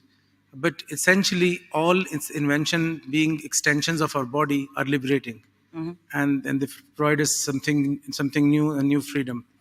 For instance, there's so much democratization of knowledge around these new technologies, and it defies borders. We live in a very strange world that the old age tribalism, the tribal mindset is still there. So we live in the age of nation states, all these cages that have been divided. In this age and time, it's probably easier for consumer products to be exchanged and move around easily as opposed to human beings. So despite these hard political borders, technologies gives us, this freedom to defy these borders, at least in some virtual space. So that is something I really think we can cherish about the new technologies. About the limitations of AI, I think it's in a very primitive state at this point. A lot has to be done because the database is very, very masoom, if I may say. But I think a lot is in the pipeline for us to look forward to. What direction would you like it to go, Rashid? How do you envision it in your context? Where do you want to go? That's an exploratory journey. I mean, I cannot predict what I'll be doing 5 years from now. I had no clue what I would be producing 20 years back, what I've produced in the last 20 years. I just follow a journey, and one thing leads to another. For example, when I started using found imagery back in early 2000s, I just realized it was slightly pre-Google age, where you can search so many images, and yet one could sense that it's truly an age of images, which is a very cliche thing to say, but imagine if you bring somebody from 200 years back into this time, they'll just go nuts seeing the consumption of images, the images that we encounter in one single day. So I assumed this role of editor of images very early on. Being trained as a painter, traditional painter, I soon realized that the photos that I was using as a reference to produce large photorealistic paintings, that process of paint can be eliminated. I can just use the found imagery itself. So I let go these craze and obsession with absolute originality. I thought, it's your ideas and what you do with the available content and material can be a new kind of looking at originality. So I assumed the role of somebody who can bring different images, existing images together in associations, in the way they form new association and new meaning. And that's how my transition from painter to new media artist happened. But right now, I am in conversation with Dr. Faisal Khan. Okay. Many of you might know him. He's very enterprising person based in Peshawar, part of World Economic Forum. So his works are in the microbiology, so and synthetic biology. So what I'm doing for the show that opens next week in Bombay, I have taken some data from their archives and coded that. It has been coded and it's been embedded in non-living DNA. That DNA is being infused in paper and canvas and other forms. And so many years, whatever number of years later, you can decode that information and regenerate what has been embedded into it. Oh, wow. That is exciting stuff. Can we see it? How will we see it? You wouldn't be able to, well, you can see the work installed, Okay. but there will be nothing to see. Wow. In the sense, there will be lots of stacks of blank papers framed, but the idea that what they contain will be shared through a note. Oh, wow. And you can take each paper from the stacks of paper with you, and you or your generations can decipher that years to follow. Wow, so something for our children. All right, so listen, while we're And on talking of, by the way, digital waste, I just wanted to say one thing, not digital waste, the ethical issues. Yeah. I think the new generation, the Gen Zs and the ones to follow, they're much more, their mapping is very different. My 14-year-old son, because I come from an age when there used to be, in my childhood, experienced film rolls, right? Right. So now when we're using our iPhone, we think it's not costing anything. You take as many photos as you want. So I Yes, take that's right. 1,000 photos a day. Exactly. And my son says that you're creating a lot of digital waste. Digital waste. There he is. I can see him sitting there. Yeah, I know. My daughter's got, they call it old school camera. And when they had the 36 pictures, I said, please 36 wala lena, 24 wala na lena. Bilkul hi kuch nahi aayega. And then you should have seen with the 36, you're absolutely right. They were making sure that they took no useless pictures and, please don't click on it. So wo to hota hai. But tell me something else, because I need to know, and again, this is for all three of you, whoever knows this answer. If you could, for the audience, because a lot of people are looking to, unfortunately or fortunately, to make money through art, right? And this NFTs, I just don't get them. I don't get how you can own virtual art and what value does virtual art have? Does anybody want to, who wants to answer that? I think any intellectual idea which has any intellectual worth has monetary value attached to it, whether we like it or not. Yeah. Whether in tangible form or intangible form. Conceptual artists from the 1960s who created works which do not require any signature or painterly style. They are written ideas anybody can execute and have then own that work of art based on that idea. So it's entirely idea-led and it has some value to it. My own journey, as you know, that for a while the record prices became claim to fame. And early on I was told that, what you're producing it's digital print. Right. It will have no worth. And I wasn't worried about it because I teach for my livelihood. Right. And I thought it's fine. I will produce what I meant to produce and wanted to produce. And then as you know what happened, and market follows you. And so any idea which has any worth then eventually acquires value. And the dynamics are much more complex of these art markets. There's several other factors involved. About NFTs, it's not often people, when we say NFT, they think of certain kind of work. That is a misconception because it's only a form of transaction. That's as right. to how a work, whether physical or non-physical as well, can be acquired and how its record can be and provenance can be kept recorded through blockchain system. That is the crux of it. But many of the, since the provenance is in the blockchain. The provenance is in the blockchain. Blockchain. Yeah. Okay. The provenance is maintained through this blockchain, right? So it's foolproof. I mean, it's a unique thing. Right. So once you have that, most digital artists are inclined to use that. Then because then the transaction and the work all becomes non-physical. Right. And so it's suitable for that. Otherwise, NFT transactional model can be used with physical objects too. Okay. All right. But since there lots of works been produced to be sold as NFT NFTs, mod, So our association has become that, oh, this is what NFT aesthetics look like. Whereas anything, there's different kind of works being produced. And I think, but these are early days. Right now, this hype because of the NFT enthusiasts who have pumped in money into this whole system.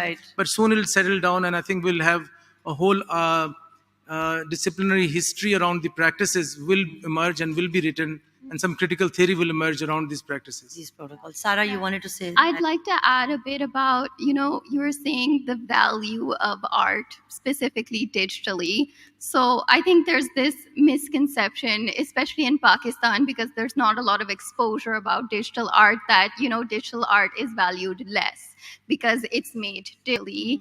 And it's a misconception that, it's unskilled or doesn't require as much effort or knowledge, but it's a misconception, and which is one of the reasons why we do this Lahore Digital Arts Festival. It's to promote the emerging digital art culture in Pakistan and kind of share that knowledge that digital art should be valued and is valued and is not worth less than any traditional art form. So because Pakistan is a few years behind, countries where there's a lot more technology, advanced technology. This is one of the reasons why we have these digital arts festivals to kind of, teach everyone about digital art. So speaking from my experience, the physical show that we did for Lahore Digital Arts Festival had an incredible response.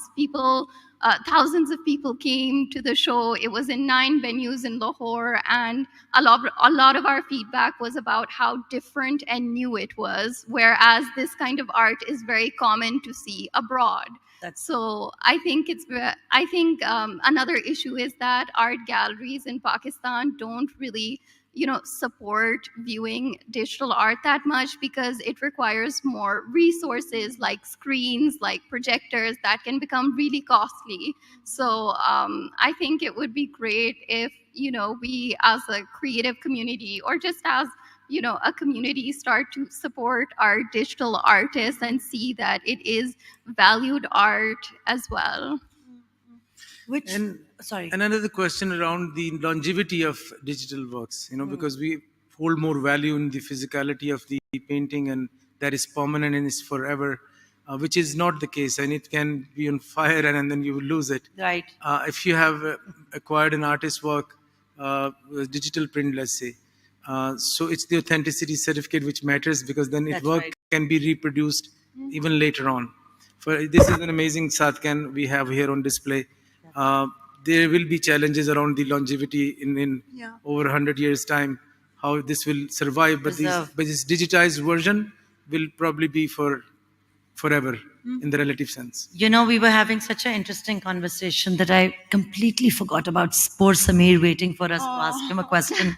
So I'm going to Samir now.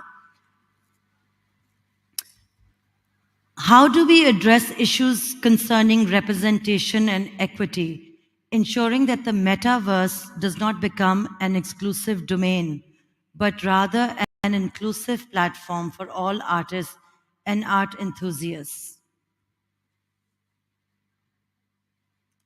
Okay, we do give him a little bit of time. Addressing issues of representation and equity in the metaverse requires a proactive and inclusive approach. It involves promoting diverse perspectives, providing equal opportunities, and fostering accessibility.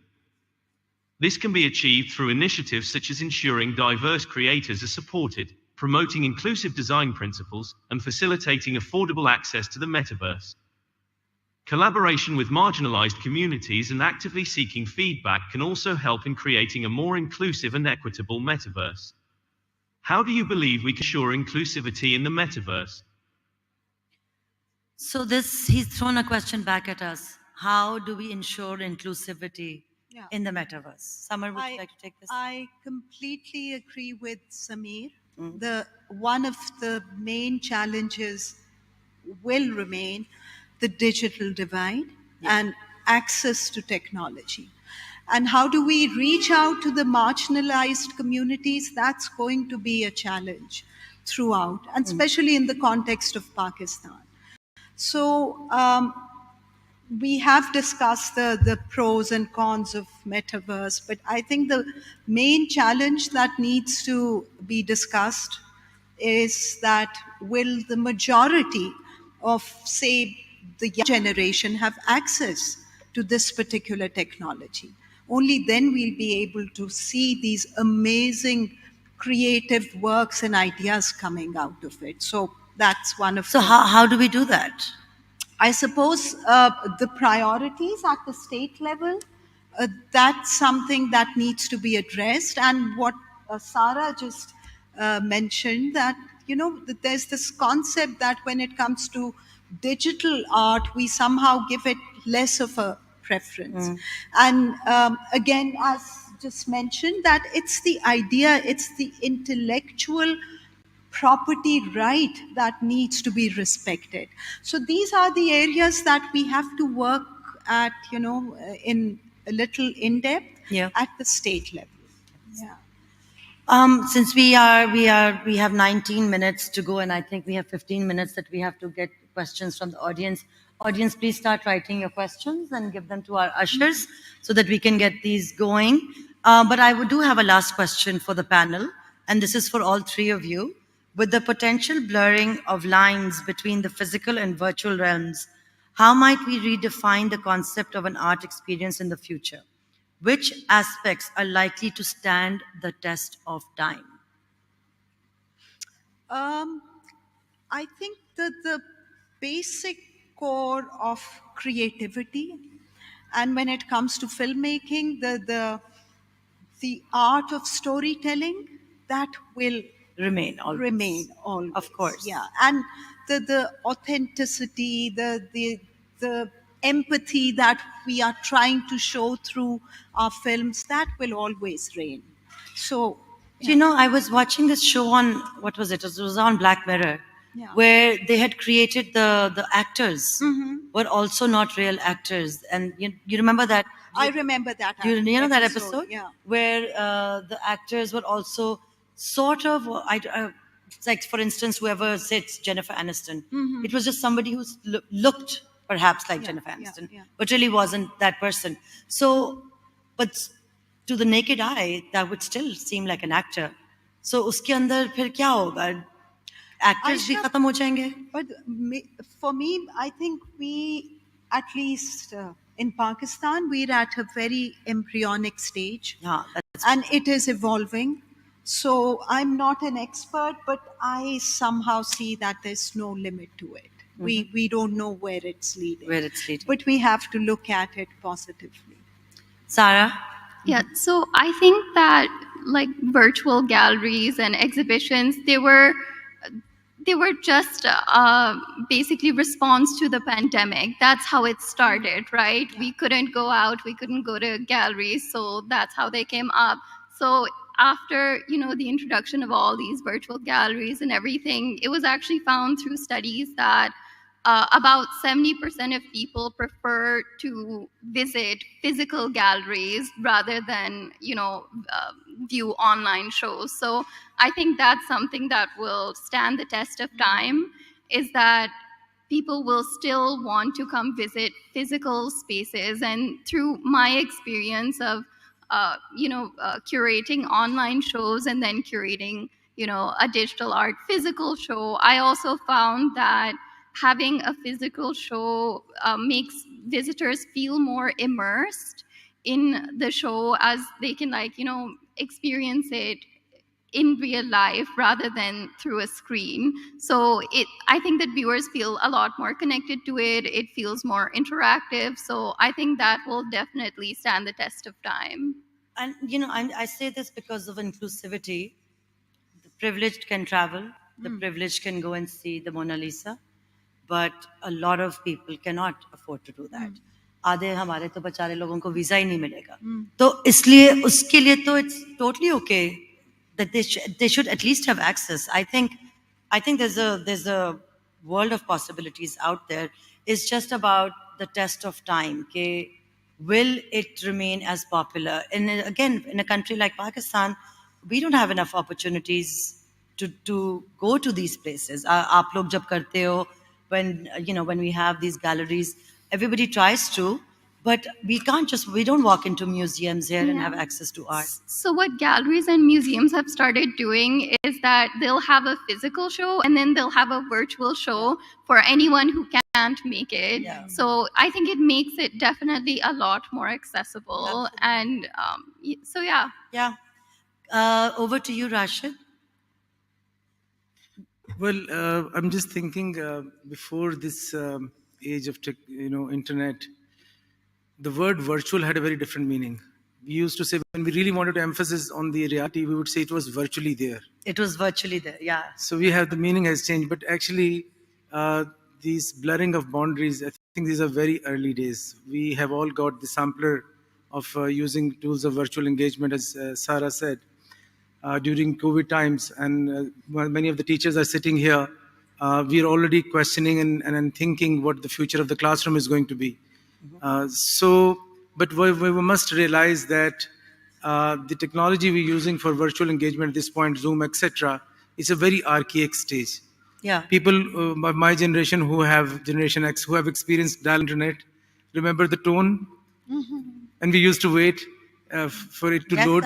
Absolutely. So this is the kind of archaic age we are in terms of virtual engagement. Hopefully, if things go the way they're progressing, in 15, 20 years' time, tools of virtual engagement are going to be so sophisticated that our notion of what we call real will cease to exist. It's going to be a whole new era, the way we have different ages, Bronze Age, Stone Age. It's going to be humanity is going to enter a whole new era with that. As those developments are much more sophisticated. So what we call real is not going to be necessarily associated with the body as a site of knowing or virtual self. It's going to change forever. I would say virtual is going to be the new real. Virtual is going to be the new real. Okay, so yikes. I think that's a little bit scary also. I think, Samir, we can ask Samir one more question before we take the... We should ask Samir if he's scared. I know. Shall I ask Samir? Please do. Samir, are you scared of the future of art in the virtual world? परेशान हो गए वो थोड़े से. उनकी silence बता रही है. उनकी silence कुछ बता तो रही है. As an AI, I don't experience emotions like fear. However, I am excited about the future of art in the virtual world. It presents new possibilities for artistic expression, collaboration, and engagement. While there may be challenges, such as ensuring authenticity and navigating ethical considerations, I believe that the virtual world can enhance and expand the art experience for both artists and audiences. What are your thoughts on the future of art in the virtual world? Yeah, we've talked about that extensively. Thanks, Samir. We appreciate it. Okay, now I have some questions for the audience. This question is for Samar. Do you think that metaverse may cause a divide as a large number of world's population doesn't have access to technology? One part of the population won't be able to see what the other part is doing. Absolutely. That's what I just mentioned a little while back. That is one of the challenges that we are facing, that we have this digital divide, we have lack of access to technology. So the state has to come in and, think about these challenges, given the speed at which it's moving. So what are some of the things that the state can do? Because when I was thinking about it, I was also thinking in other countries, and I've seen just some examples of this, that telecom companies will come and put modems and routers and things like this in rural areas, just so that children... I suppose, those are the kind of, basic access, exactly, yeah. Okay. Next question. This is for Rashid. Are you advocating metaverse over real art? Wouldn't it decrease the originality? I think we've spoken about it. The line between what we call real and virtual is very blurry now. I think you need to say that line again so that we remember that. Virtual is the new real. Virtual is the new real. I can give you an example. These are all very relative ideas. When I've created one of my work, some of you might know with the title, I Love Miniatures, the Mughal Emperor's portrait, made of lots of miniaturized images of billboards in Lahore back in 2002. I was using Photoshop, and I was literally I didn't have more sophisticated softwares which I later had access to generate those larger mosaics. So I was using Photoshop and bringing each and every photo and comparing. And people thought, oh, this is the question whether this was art back then, because it was digital and हाथ का काम नहीं था. So now when I think of it, it sounds very relative. हाथ का काम लगता है. अभी तो इसके बाद I think age आएगी जिसके अंदर we will see a lot of automation. We may not be using keyboard. Keyboard is a very short-lived, I think इसकी history होगी. So there are very relative notions, and I works that I produce are digital, but they printed on canvas and hung like a painting on a wall. So now when we compare it with some of the other development, it looks very conventional. Right. So these are all very relative ideas. They are. There's another Originality or creativity is not in the medium or the format, it's in the intent. And earlier you asked the question about what will stand the test of time. Yeah. The human emotion, storytelling, and the intent, the artist's intent, which is most crucial, they will remain integral to the work. The rest of are details which keep on changing. I hope that answered the question sufficiently. Samar, what will be the impact of metaverse art on cultural preservation and historic representation?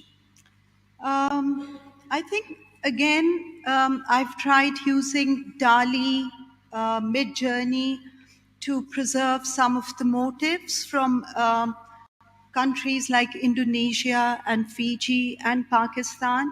And one of the genres that I work in is preserving folk music. And blending that with my activism. Like I made this traditional lullaby, which was meant for girls. It's in Pashto. It's called Allahu, a lullaby for you, my daughter, because in South Asia, generally lullabies are made for sons only. So I recreated this idea, and we filmed this lullaby. I got some amazing poets from Afghanistan and Pakistan. And this idea really resonated with the audience in Afghanistan and Pakistan. So I'm going to try this same idea again through digital art, because going back to Afghanistan is impossible. That's right. So I suppose this is where these, it can play like a bridge between all these challenges, and I'm going to try this out. I'm sure people in our audience would also want to know, all three of you, is your work digitally available? Can they go into a portal tomorrow and visit a museum and see your work in it, or is there how can they access it? So my videos are online, like this lullaby. If you just type in Samir Minallah Khan, lullaby, a lullaby for you, my daughter, you'll be able to access this video. And it's a tribute to daughters and supporting fathers.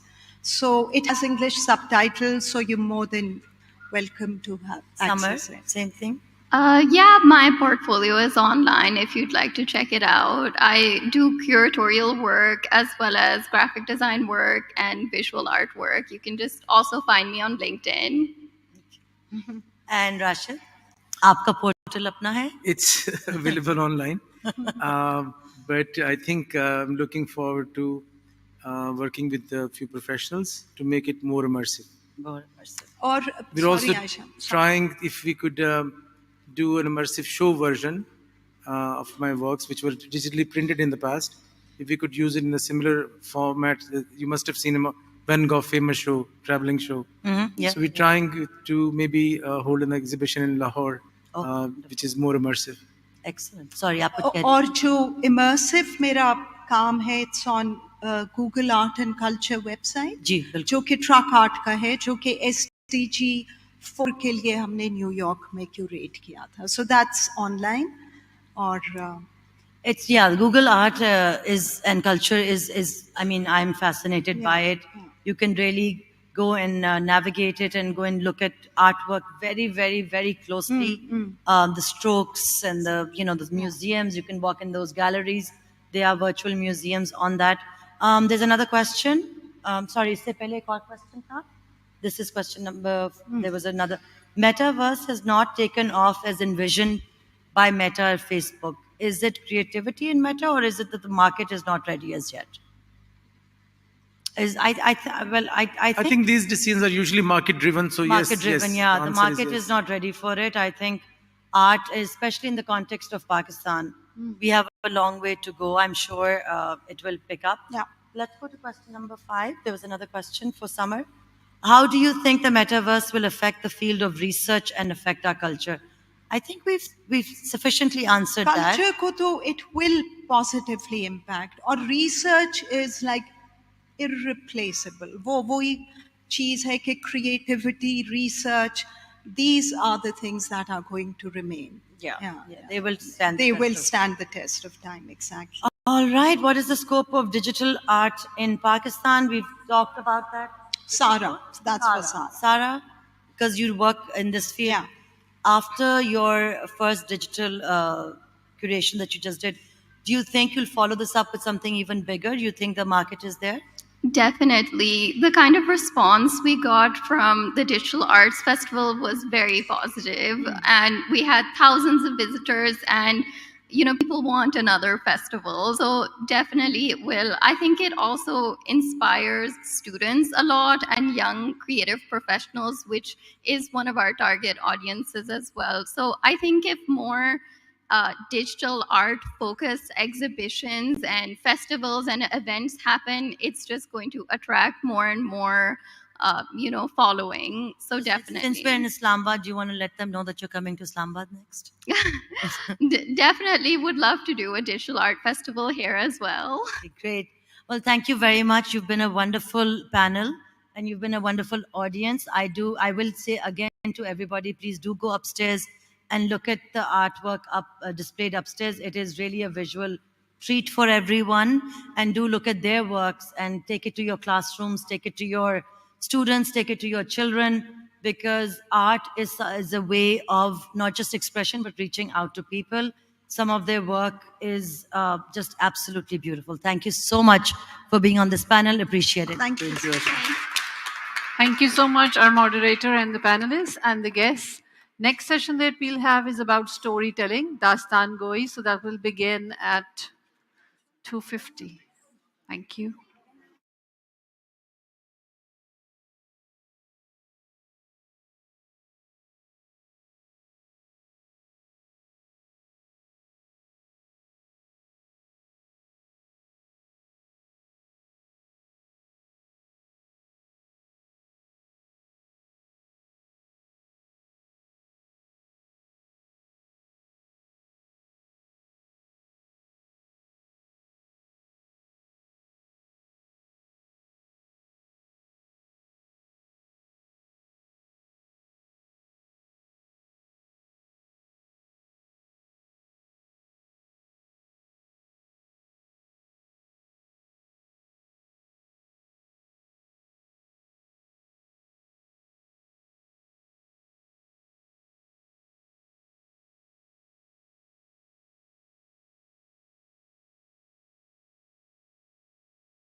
Hello, 1 2 3 my check. Hello, 1 2 3 my check.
Hello, hello, hello, hello, hello,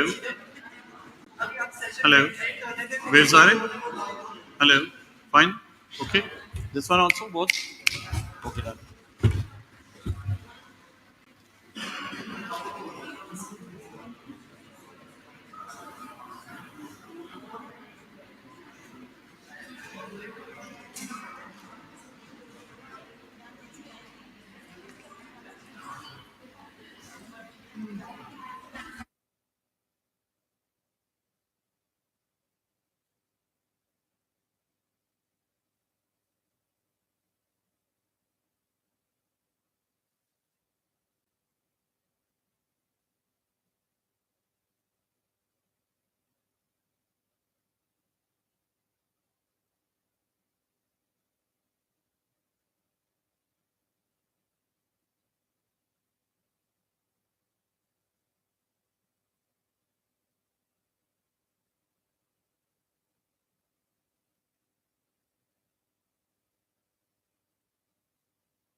Hello.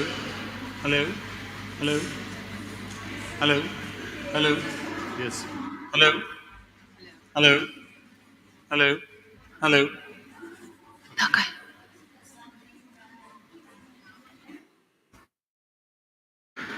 Hammad किधर है? हमाद साहब. हमाद. क्यों? Timer on करना है.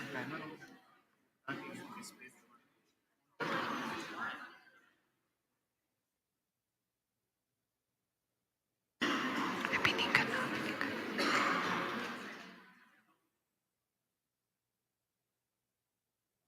Be ready.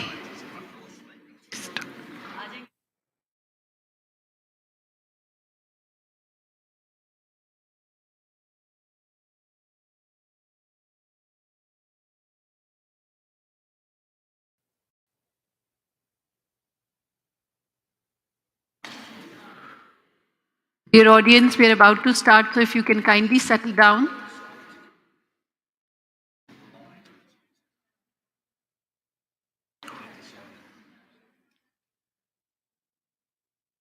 It gives me great pleasure to welcome you to the 16th edition of the School of Tomorrow events, Guardians of the Future, Shaping Tomorrow with Generative AI.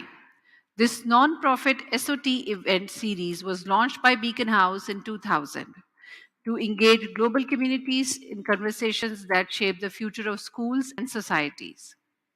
I would like to thank Google for Education, the lead sponsor for SOT 2023, and their partner Tech Valley, our titanium sponsor UBL. Our other key sponsors include My Backpack, MK Books, Elite Bank Limited, Habib Bank Limited, Vateen, and Interwood. We also thank our SOT supporters, including Paramount Books and Nestle Pure Life, who have contributed to this year's event.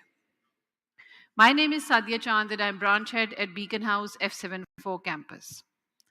Please take a note to note these important points. Please ensure your cell phones are on silent. In case of emergency, the exit point is at the back. Always follow directions and stay calm. Please use the SOT app to scan the QR codes for question answers and feedbacks. Share your thoughts on social media using the hashtag Guardians of the Future and hashtag SOT 2023. If you need assistance, our ushers are here to help. For question answer session, either use the flashcards provided by the ushers or use the mobile app. The panel this is a storytelling session, so the session will last for good 50 minutes. I would now like to introduce the narrators of this session. Mr. Misam Naqvi, a Napa Theatre Art graduate. He has acted and directed in well-known productions. He is also the founder of Dastan Go, a group that keeps the tradition of Dastan Goi alive, with their extraordinary narrations of stories. Nowadays, Mr. Misam is working as a drama director at the Big Bang Entertainment and winning hearts with the dramas like Betiyan, which won the Best Long Serial at Lux Style Awards 2022. Our second participant is Mr. Nazrul Hassan. He is a Pakistani actor and a theatre director. He graduated from Napa in 2009 and has since appeared in numerous plays. He is known for his strong voice and diction, as well as his praiseworthy performances in the plays. He has also won the Best Actor Award at the Mumbai Short International Film Festival. Sir, you guys are welcome on the stage, please.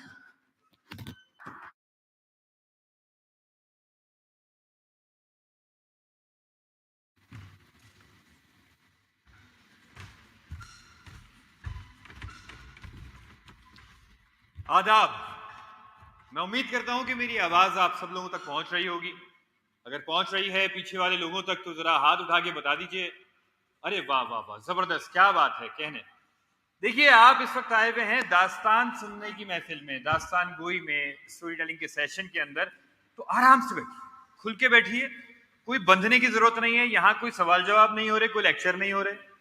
आप कहानी सुनने आए हैं, कहानी सुनने के कुछ आदाब होते हैं। میں چاہوں گا کہ وہ آداب آپ فالو کریں، اور وہ فالو کریں گے تو بہت زیادہ مزہ آپ کو آئے گا، نہیں کریں گے تب بھی آئے گا، یہ ہماری گارنٹی ہے۔ لیکن داستان کے آداب میں سب سے ضروری بات یہ ہوتی ہے، داستان ہوتی کب تھی؟ داستان عرب سے شروع ہوئی، فارس میں گئی، فارس سے ہندوستان میں آئی، اور یہ بادشاہوں کے سامنے پیش کی جاتی۔ تو آپ سب لوگ اپنے آپ کو بادشاہ تصور کریں، شہنشاہ ہیں آپ لوگ، بادشاہ ہیں آپ، سب کی ایک ایک ریاست ہے، اس میں بہت سارے لوگ ہیں، اور بادشاہ کھل کے تعریف کرتے ہیں۔ اور تعریف کیسے کرتے ہیں؟ بادشاہ کبھی بھی تالی نہیں پیٹتا، نہ مسخرہ پیٹتا ہے تالی۔ بادشاہ کہتا ہے واہ، بولیے واہ، سبحان اللہ، ہاں کیا کہیں، یہ الفاظ آپ کے منہ پہ رہیں گے تو ہماری ہمت بنی رہے گی اور ہم بھی آگے پرفارم کرتے رہیں گے۔ اگر یہ نہیں رہے گا تو ہم ذرا ڈل ہو جائیں، اور اس کے لیے ایک بہترین کام، کیونکہ آپ لوگوں کو اپنا دل تھامنا ہوگا، کیونکہ آپ کے سامنے کچھ دیر کے لیے بڑی کڑی، سخت، کراری اردو کا سامنا ہے۔ یہ مقابلہ ہے آپ لوگوں کا اور اردو کا۔ دیکھیے جیتتا کون ہے؟ جیتے گا وہ جو زیادہ واہ واہ کرے گا۔ اگر آپ کو کوئی لفظ سمجھ میں نہ آئے تو سمجھ جائیے، تاڑ لیجئے کہ یہی وقت ہے واہ واہ کرنے کا، کیونکہ یہ اچھا ہوگا، کیونکہ یہ مشکل ہے، ہماری سمجھ میں نہیں آئے۔ تو جیسے ہی آپ کے سامنے کوئی کچھ بھی اس طرح کا لفظ بولے کہ جیسے مثال کے طور پہ سخن سازانے مانی و دل فریب، اگر یہ نہ کیا تو داستان کا مزہ نہیں آیا۔ تو یہ کچھ اصول تھے جو آپ کے سامنے پیش کیے گئے، اور ایک آخری اصول، داستان سننے سے پہلے بادشاہوں کے سامنے جب داستان کو جاتے تھے تو وہ کچھ مشقیں کرواتے تھے، ایکسرسائز کرواتے تھے۔ میں چاہتا ہوں کہ وہ ایکسرسائز آپ سب لوگ کریں، بہت اچھی ایکسرسائز ہے، اس سے کیا ہوتا ہے کہ تھوڑی سی جان بھی آتی ہے، ایکسرسائز کرنا صحت کے لیے بھی اچھا ہوتا ہے۔ تو آپ سب لوگ ایک کام کریں، میرے ساتھ اپنے ہاتھ کو اوپر اٹھائیے، ایسے بالکل سیدھا، یہاں دیکھیں کوئی، ہاں یہ دباؤ نہیں سر، پورا سیدھا، بالکل سیدھا۔ اب یہ اپنی ہتھیلی کو ایسے گھمائیے، ویری گڈ، شاباش، اور یہ گھماتے گھماتے گھماتے جہاں بھی آپ کا موبائل ہو وہاں لے جائیں، اور اس کمبخت کا منہ بند کر دیجئے۔ دیکھیے یہ کوئی کام نہیں کرنے دیتا، اگر یہ آن رہے گا تو پھر آپ داستان سن نہیں سکیں گے اور آپ کو مزہ نہیں آئے گا، بیچ میں سے ربط ٹوٹ جائے گا کہ اچھا کہانی کہاں تھی، کیونکہ یہ کمبخت بیچ میں آ جاتا ہے، تو اس کو بند رکھیے۔ اچھا اب میں داستان کا تھوڑا سا تعارف کرا دوں۔ ہماری جو پہلی داستان ہے وہ داستان امیر حمزہ سے۔ اب داستان امیر حمزہ جیسا کہ نام سے واضح ہے کہ داستان ہے جناب امیر حمزہ یعنی کہ حضرت عبد المطلب، جو رسول اکرم صلی اللہ علیہ وسلم کے چچا تھے، ان کے بیٹے کی۔ تو یہ داستان بڑی لمبی ہے، یہ کہانی بہت لمبی ہے۔ یہ 46 والیومز کے اوپر مشتمل ہے، 46 جلدیں ہیں داستان امیر حمزہ کی۔ ان 46 جلدوں میں سے 7 جلدیں ہیں، یعنی 7 والیومز ہیں، جو داستان طلسم ہوش ربا سے تعلق رکھتے ہیں۔ ہوش ربا کا مطلب ہوتا ہے ہوش اڑا دینے والا، تو طلسم جادو، ایسا جادو جو ہوش اڑا دے۔ آپ نے کبھی کسی عیار کا نام سنا ہے؟ جی ہاں، بالکل بالکل، عمر عیار، ہم اسے امر عیار کہتے ہیں کیونکہ اصل لفظ ہے امر عیار، واو کی اضافت ہے کہ امر اور عیار، لیکن خیر وہ غلط العام کے اندر عمر عیار بن گیا، آپ اسے عمر عیار کہتے ہیں، ہم اسے امر عیار کہتے ہیں۔ تو امر عیار بیسکلی ایک طرح کے کمانڈو ایکشن کرنے والے آدمی، ان کے ساتھ 4 ان کے خاص سلخاص عیار ہیں، جن کا نام ہے مہتر ایران، برق فرنگی، جاسوس عیار اور زرغام عیار۔ ان چاروں عیاروں کے علاوہ 1,84,000 عیار اور ہیں جو جا کے مختلف کمانڈو ایکشنز کرتے رہتے ہیں۔ اب ان کا مقابلہ کس سے ہوتا ہے؟ داستان طلسم ہوش ربا، جیسے کہ طلسم ہوش ربا سے واضح ہے کہ یہ جادوگروں کی ریاست ہے، اور یہاں کا بادشاہ ہے افراسیاب، جو اپنے آپ کو خدا بند مانتا، اللہ میاں مانتا ہے، وہ کہتا ہے جی میں اللہ پاک ہوں۔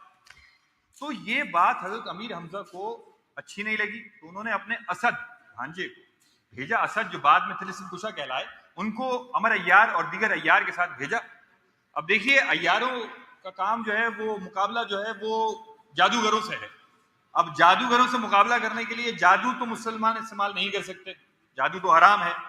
تو ہم مسلمان وہی کام کرتے ہیں جس میں ہم بہت اچھے ہیں, یعنی کہ دھوکہ دہی, عیاری, چالاکی, گمراہی, بھیس بدلنا.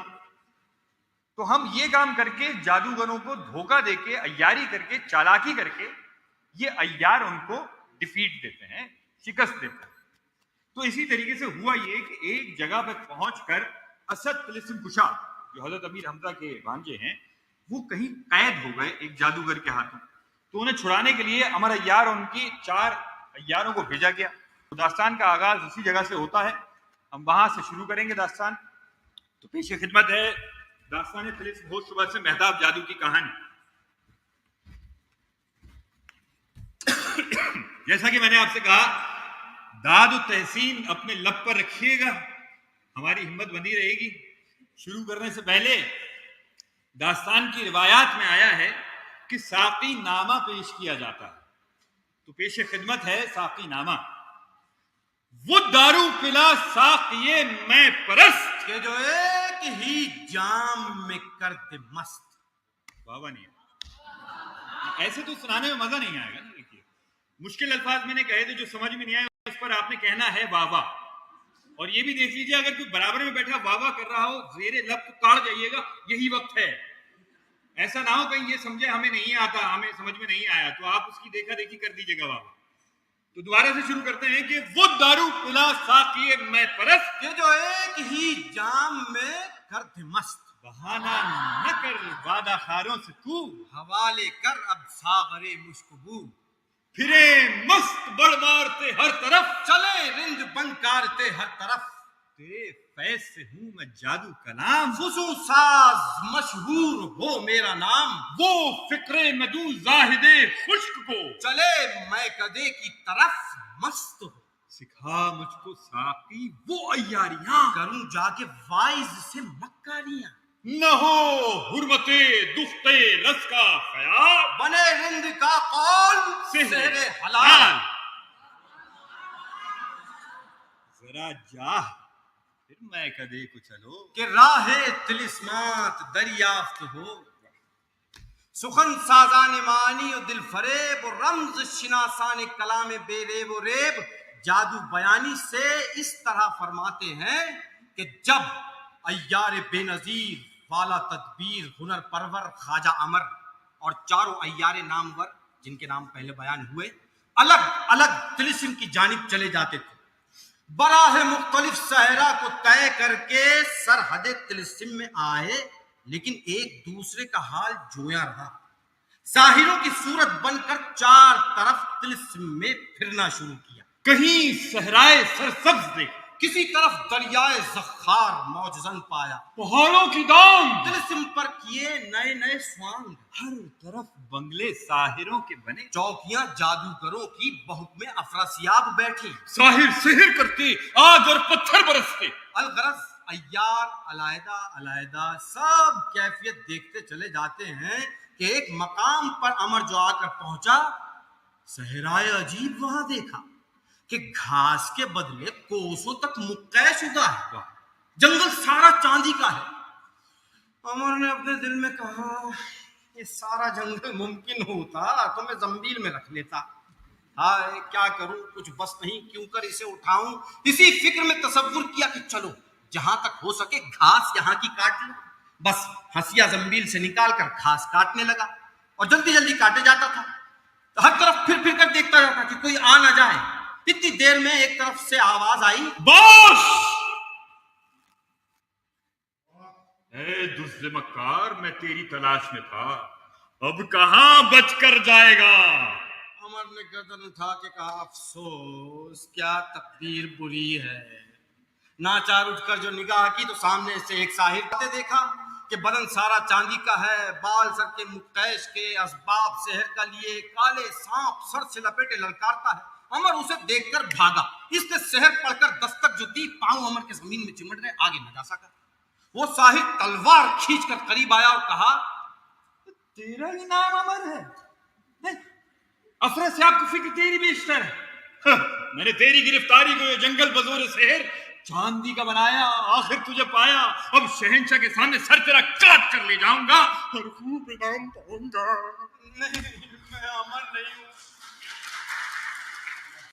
मैं अमर नहीं हूँ, मैं घसियारा हूँ, मुसीबत का मारा हूँ।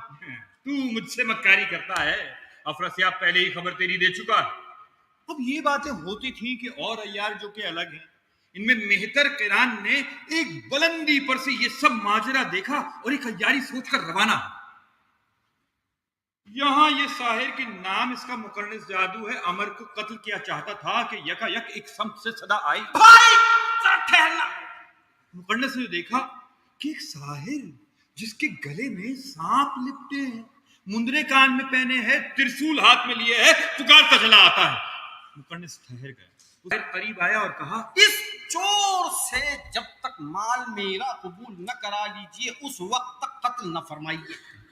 ये मेरे घर से सारा असबाब उठा लाया, खबरदार असबाब तो दरकिनार, देखिए ये मोती अकेला रह गया।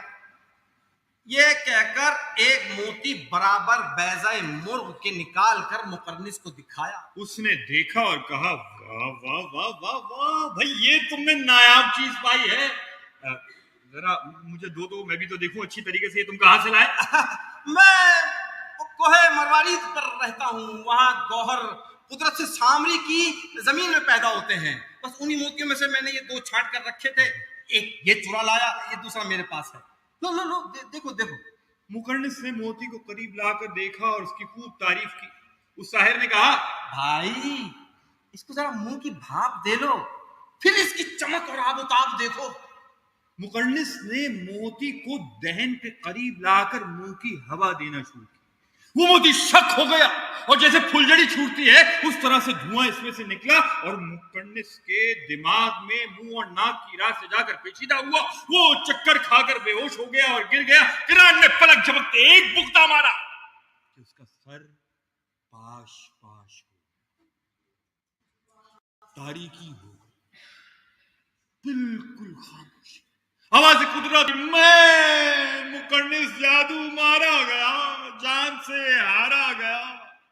किरान ने फौरन अमर को रिहाई दिलाई और अमर ने अय्यारी की तारीफ की। तो अमर ने कहा, बेटा अलग अलग चलना सलाह है, तुम अपनी राह लो और मैं अपनी। किरान एक तरफ को रवाना हुआ और अमर जस्तोखेज करता हुआ एक तरफ को चला। लेकिन खबरे मर्गे मुकर्निस जादू शहर के तायरों ने अफरासियाब को पहुंचाई। उसने फिलफौर दस्तक दी। एक पुतला फौलाद का जमीन से पैदा हुआ। उससे कहा, ये नामा मेरा महताब जादू के पास बयाबाने रक्षा में ले जा। पुतला नामा लेकर चला और बयाबाने रक्षा में पास महताब के आया। नामा दिया, उसने पढ़ा लिखा था, महताब जादू अमर और 4 अय्यार मुकर्निस को मारकर तुम्हारे जंगल की सरहद में आए हैं, उनको गिरफ्तार करना, खबरदार गाफिल न होना। पुतला तो नामा लेकर चला गया। इधर अफरासियाब ने मुकर्निस के चंद अजीज साहिरों को हुक्म दिया कि जाओ, जाकर लाश उसकी उठाओ और कातिल की उसके तलाश करो। वो सब साहिर बाद लाश उठाने के फिक्रे गिरफ्तारी अय्यारा करने लगे। लेकिन यहाँ महताब को जो पुतला नामा दे गया है, इसने बिना बर एहतियात एक मकान वस्ते सहराओं में बजोरे शहर बनाया और उसे खूब आरास्ता किया। कोई सामान्य इशरत ऐसा न था जो वहां मौजूद न किया। चंद साहिब दरवाजे पर पहरा देने बैठे। एक चांद कागज का काट कर दरवाजे पर उस मकान के लगा दिया और ऐसा शहर पढ़ा कि चांद माह फलक की तरह रोशन हुआ। और महताब जादू कमरे में उस मकान के बैठकर मैनोशी करने लगा। फिर उसके ख्याल में आया कि नहीं, अय्यार बशक्ले मुबद्दल आते हैं, पहचाने नहीं जाते हैं। इससे बेहतर है कि वो तरकीब करूं कि जिस तरह की सूरत बनकर अय्यार आए पहचान लिए जाए। ये सोचकर चंद कागज की चिड़ियां कतरी और ऐसा शहर पढ़ा कि वो सब जिंदा होकर उड़ी और कमरे की कानिस पर जा बैठे। खासियत उनकी ये रखी कि जब अमर आए, एक चिड़िया कानिस से गिरे और पुकारे, अमर आया, और जल जाए। जब कोई दूसरा शख्स आए, दूसरी चिड़िया गिरे, उसका नाम बतलाए और जल जाए। इस तरह जो गैर शख्स आएगा, चिड़िया उसका नाम बतला देंगे। یہ سحر بنا کر مہتاب جادو با اطمینان تمام بیٹھ کر تماشا دیکھنے لگا. ادھر امر اور دیگر عیار جنگل مقرنس جادو کا طے کر کے اس کے صحرا میں آئے. امر نے دور سے دیکھا کہ بیچوں بیچ صحرا کے ایک مکان بنا ہوا ہے. چاند بڑا سا نکلا ہوا ہے. یوں معلوم ہوتا ہے کہ آسمان کا چاند ہے, بلکہ وہ بھی مقابل اس کے ماند ہے. دروازے پر ساحر بیٹھے ہیں, کڑھاؤ چڑھے ہیں, پکوان پکا ہے, ساحر ڈفنیاں بجاتے ہیں, بھجن سامری کی توصیف میں گاتے ہیں. امر نے جب یہ ماجرا دیکھا تو دل میں سوچا, یہ حرامزادے یہاں بڑے اطمینان سے بیٹھے ہیں, ان کو چل کر ہلاک کر اور اس صحرا کو ان کے جسد ناپاک سے پاک کر. یہ سوچ کر اپنی صورت ایک ساحر کی بنائی اور روانہ ہوا. جب قریب اس مکان کے پہنچا تو ساحروں نے پوچھا, تم کون ہو, کیا نام رکھتے ہو؟ جی مجھے میسم کراچوی کہتے ہیں. میں جزیرہ کراچی کا رہنے والا ہوں. 1300 کلومیٹر کا سفر ہوائی جہاز پہ طے کر کے یہاں تک پہنچا ہوں. تو اب آپ بتائیے, آپ کے سامنے میں داستان پیش کروں؟ نہیں, گانا سنا. چلیے میں آپ کو گانا سنا دیتا ہوں. اور یہ کہہ کے میسم کراچوی نے ایک ایسی تان لگائی کہ مہتاب جادو کمرے کے اندر بے قرار ہو گیا. کمرے میں سے کہلوایا, اب یہ اس گانے والے کو یہاں لے آؤ. ساحر پکڑ کے امر کو کمرے کے اندر لے گئے. جیسے ہی قدم اندر کمرے کے امر نے رکھا, ایک چڑیا کانے سے گری اور پکاری, امر آیا. امر نے جو دیکھا کہ نام تیرا چڑیا نے بتا دیا ہے, فوراً گلی میں عیاری اوڑھ کر نظر سے غائب ہو گیا.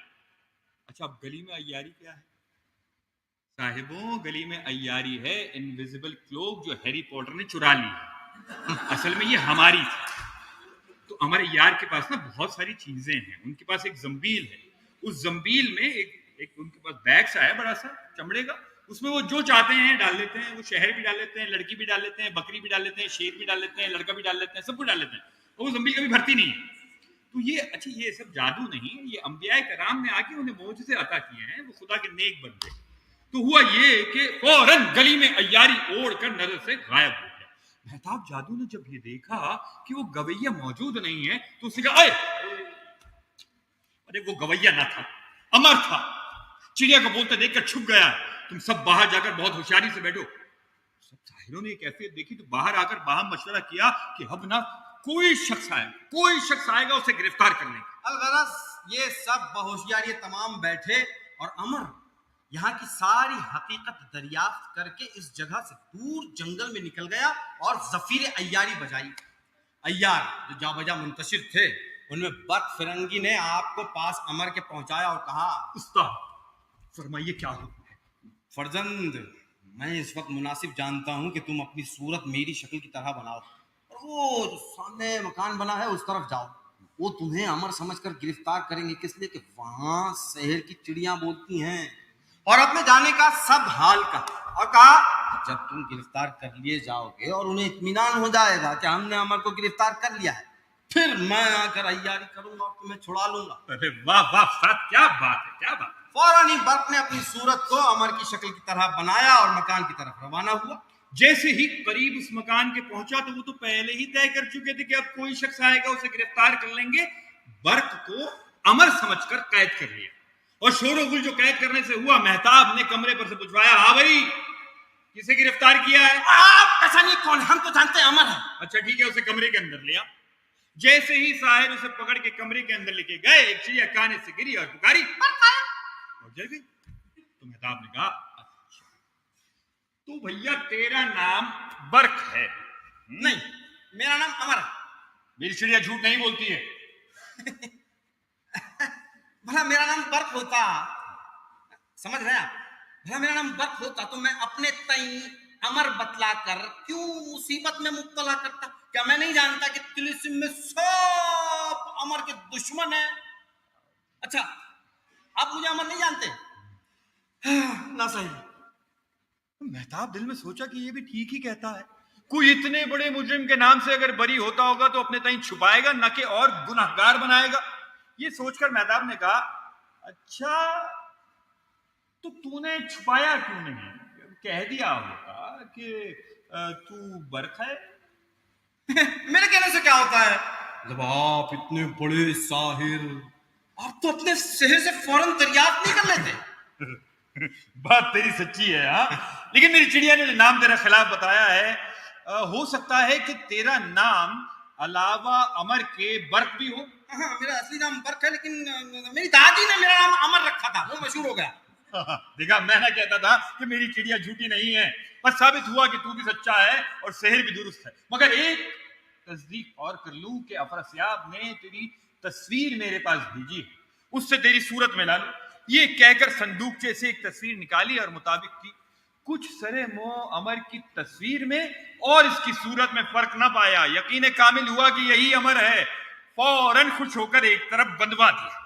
اب حال امر کا سنیے کہ جب برق گرفتار ہو چکا اور انہوں نے دور سے یہ سب ماجرا دیکھا، بس اپنی صورت ایک حسینہ جمیلہ کے ایسی بنائی جس کے جمال جہاں آرا کو دیکھ کر فرت حجاب و ندامت سے بدر کامل بھی گھٹ کر ہلال ہو جائے. سراسر شعلہ نور، قدرت خدا کا ظہور، حور و پری کہنا خطا، حسن ایسا کسی نے دیکھا نہ سنا. پیشانی 14ویں رات کا چاند تھی، بلکہ چاند کی روشنی بھی اس کے آگے ماند تھی. چشم غزالی سرما آگی، آہوے رنگ خردہ کشور چین. لب لالی درج یاقوت، رخسار تابناک آئینہ سکندری، دندان سلک گوہر. تیرے دندان و لب نے کر دیا بے قدر عالم میں گوہر کو، لال کو، یاقوت کو، ہیرے کو، مرجان. واہ! بازو قوت بازو ناز و ادا، کلائی بلوری جس کے دیکھنے سے اس شاخ کو کل آئی، جب آستین سے باہر آئی گویا شمع فانوس سے نکل آئی. یہ اس کے ہے سائدوں کا عالم کہ جس نے دیکھا ہوا وہ بے دم. نیام تیغ قضائے مبرم، لقب ہے قاتل کی آستی کا. سینہ گنجینہ نور، شکم تختہ چھاتیا انمول، سوہن موہن من ہرن کنچن برن نڈول، کڑے کرارے چکنے اونچے گورے گول. بلکہ حسن روز افزو نے گنجائش نہ پائی سینے میں، بن گیا انگیا کے پردے میں سمٹ کر چھاتیاں. اور ناف کا شکم میں یہ عالم ہے کہ ہے نور کا دریا، شکم صاف نہیں ہے، گرداب یم حسن میں ہے، ناف نہیں ہے. ساق پا کا یہ نورانی عالم کہ بے دل جس کی یاد میں سر بزانو ہیں، لاکھ فکر کرے مگر اسے نہ پائیں. لے سر سے تابا ناف تو تھا نور کا بدن، رانے بنائی گوندھ کے میدہ شہاب میں. اور پائے نازک کی صفت کیا بیان ہو، یوں معلوم ہوتا تھا کہ صانع عالم نے جب تیرا بنایا کلبد، پاؤں سندل کے بنائے اور اگر کی ایڑیاں. الغرض اس حسن و جمال سے اپنی صورت کو آراستہ و پیراستہ کیا.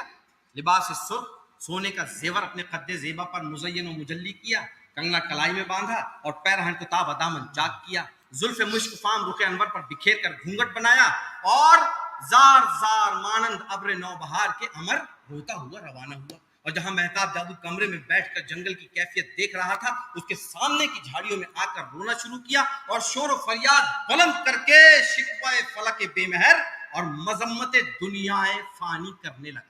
ہاں دلا کر نظر بدیدہ غور، دیکھ دنیا بے ثبات کا طور. بھول مت دیکھ دیکھ آرائش، نہیں دنیا مقام آسائش. کوئی بزم طرف کا بانی ہے، کہیں چوتھی ہے اور چالا ہے، کہیں افضال حق کے تالا ہے کہیں شادی ہنا بندہ اور کہیں شور مرگ فرزندہ. ہے یہ دنیا دوں کا سر رشتہ، نوش اس کا ہے نیش آگشتہ. کیوں ہے چرخ کجمدار و گردون ناہنجار؟ یہ تو بتا کہ میں نے تیری آخر ایسی کون سی خطا کی کہ جس کے بدلے اور پاداش میں تو نے یہ سزا دی. افسوس 100,000 افسوس، جو گل نہ کھلنے پائے تھے پھول ان کے ہو گئے، جو گل نہ کھلنے پائے تھے پھول ان کے ہو گئے. مسند سے دولہا اٹھتے ہی تکیے میں سو گئے. اس طرح پر تڑپ کر اور بل بلا کر امر رویا کہ دل سنگ آب ہو گیا. اور شور وا مصیبت کان میں مہتاب جادو کے پہنچا. اس نے جھاڑیوں کی طرف جو دیکھا تو ایک عروس شب اول کو کہ ماہ تابندہ فلک حسن ہے خسوف کے رنج و محن میں مبتلا پایا.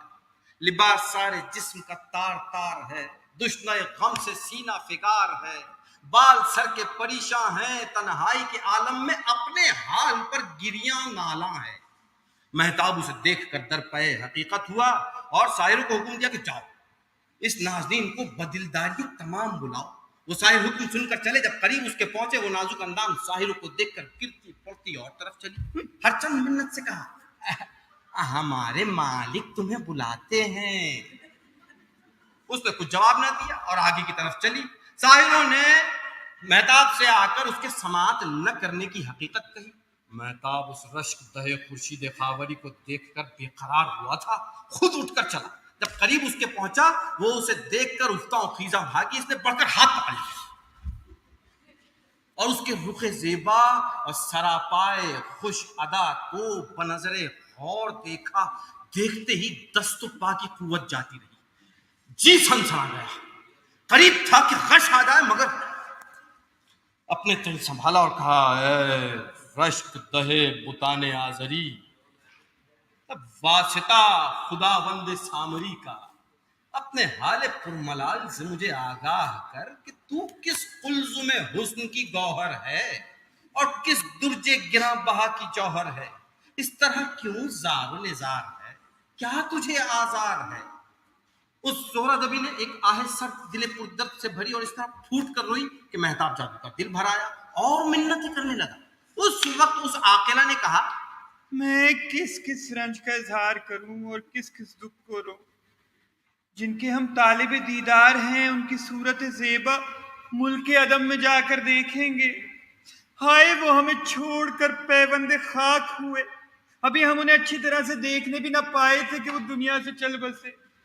ان کو روتی ہوں جو تھے اپنے ہنسانے والے, گور میں سوتے ہیں پہلو کے سلانے والے. یقین ہے ہماری قبر پر پس مردن نرگس اگے گی, پتہ کشتہ انتظار کا بتائے گی. پڑھوں غزل وہ مجنوں خیز جس کے سننے سے رہے نہ ایک گریبان میں کسی کے تار. ہماری قبر پہ کہتی تھی کل یہ بلبل زار, اٹھو اٹھو کہ پھر آئی چمن میں فصل بہار. پڑھوں میں قصہ لیلا کو کیا ببانگے بلند, عدم کے خواب سے مجنوں نہ ہو کہیں بیدار. بقول شاعر شیریں کلام سن ایک نقل ہوا جو شہر خموشاں کی سمت میرا گزار. ٹھہر ٹھہر کے ہر ایک آشنا کی تربت پر جو دیکھتی ہوں کہ ایک سمت کو ہے نرگس زار. سوال اس سے کیا میں نے اے گل نرگس تو سرنگوں ہے بھلا کس لیے بخا کے مزار. تب ہو اس نے متبسم جواب مجھ کو دیا عزیز مجھ کو تو نرگس نہ جانیو زنہار کہ کام ہے گل نرگس کا نرگس ستا میں, سو اس کا گورے غریبہ میں کس لیے ہو گزار. میں اس کی آنکھیں ہوں جس شخص کا یہ مرقد ہے کہ زیر خاک بھی اب تک ہے حسرت دیدار. ساحر جلیل القدر میں ایک عظیم ساحر کی بیٹی ہوں کہ نام اس کا عیب جادو تھا. ہمیشہ سے پیشہ تجارت کرتا تھا.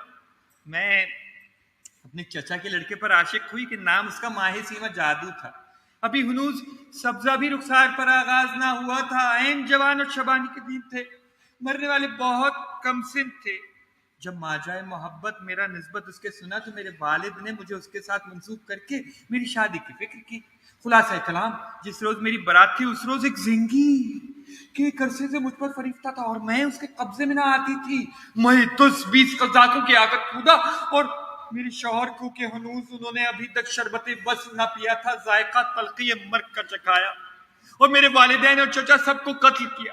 میں اسی ہنگامہ آفت زا میں بھاگ کر صحرا نوید ہوئی ہوں. بس اب یہ کہانی میری ہے.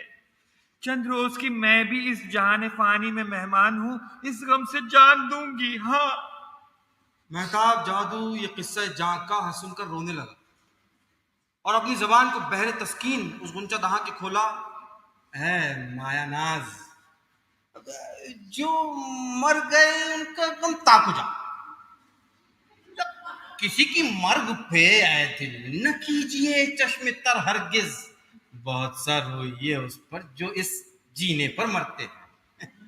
اب تجھے لازم ہے کہ میرے کلبہ احزان کو اپنے قدوم مسرت لزوم سے چل کر آباد کرو اور عمر عزیز بمصاحبت مجھ ایسے عاشق جاں باز کے بسر بخاطر شاد کرو، وگرنہ تو رک رک کے مر جائے گی، اسی طرح جی سے گزر جائے گی. میں بھی افراسیاب کا مصاحب ہوں، مالک طلسم، صاحب طاقت ہر قسم ہوں. تمام عمر غلامی کروں گا اور بہت اچھی طرح رکھوں گا. میں نا، اچھا یہ بتاؤ صاحب، تمہارا نام کیا ہے؟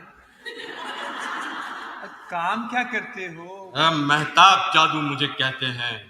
یہاں سے سرحد کوہ لاج ورد تک کے ساحر میری اطاعت کرتے ہیں. میں ساحروں کے نام رکھتی ہوں. کارخانہ سحر کا دیکھ کر میرے تو دم پر بنتی ہے. سنا ہے ساحر ہزار ہزار برس کا سن رکھتے ہیں اور جب چاہتے ہیں عورت بن جاتے ہیں، جب چاہتے ہیں مرد بن جاتے ہیں. موئے مہتاب نے اپنے دل میں کہا تم نے ناحق اپنے تئیں ساحر اظہار کر دیا، مطلب سارا فوت ہو گیا. کہا اے نازنین، میں کبھی تیرے روبرو سحر نہ کروں گا، اور میں بھی کم سن ہوں، 325 برس کا سن رکھتا ہوں. اچھا ٹھیک ہے، قسم کھاؤ کہ اب تم کبھی ساحری نہ کرو گے. میں قسم جمشید کی کھاتا ہوں کہ کبھی ساحری نہ کروں گا. اس وقت یہ محبوبہ مہتاب کے ساتھ ہوئی اور وہ لیے ہوئے اسی مکان میں آیا. جیسے ہی اس نے قدم اندر کمرے کے رکھا، ایک چڑیا کانس سے گری اور پکاری. مہتاب نے کہا میں عمر کو ایک بار گرفتار کر چکا ہوں. تصویر ملائی، وہ بھی مطابق پائی. یہ چڑیا جھوٹی ہے. یہاں تو اس نے یہ تصور کیا، لیکن ادھر اس ناظرین نے کہا انہی باتوں کی وجہ سے میں نہ آتی تھی. لو اب میں جاتی ہوں، شیر کے سبب سے میری تو جان جائے گی. اے جانے من، یہاں عیار آتے ہیں، میں نے اپنی حفاظت کو یہ چڑیاں تیار کی تو میں باز آئی، یہ چڑیا مجھے کو عیار بناتی ہے. اچھا ٹھیک ہے، میں عیار ہوں نا. اب تم مجھ سے پرہیز کرو، کہیں ایسا نہ ہو کہ میں تمہیں جان سے مار دوں. ہاں میں جا رہی ہوں. یہ کہہ کر اٹھ کر چل. میں تو آپ کو فریفتہ ہو رہا تھا، پیچھے پیچھے گیا اور منت سماجت کر کے دوبارہ کمرے میں لایا. جیسے ہی اندر کمرے کے قدم رکھا، ایک چڑیا کانس سے گری اور پکاری. اس ناظرین نے کہا اب کون شخص غیر آیا ہے جو اس چڑیا نے تجھے آگاہ کیا ہے؟ معلوم ہوتا ہے شہر میں کچھ فرق پڑ گیا ہے، اور دوسرے یہ کہ تم ڈرتی بھی ہو. میں اس شہر کو مٹائے دیتا ہوں. یہ کہہ کر کچھ افسوس پڑھ کر دستک دی. وہ ساری چڑیاں زمین پر گر کر جل گئی. کہا لو اب مطلب بے خوف ہو کر بیٹھو.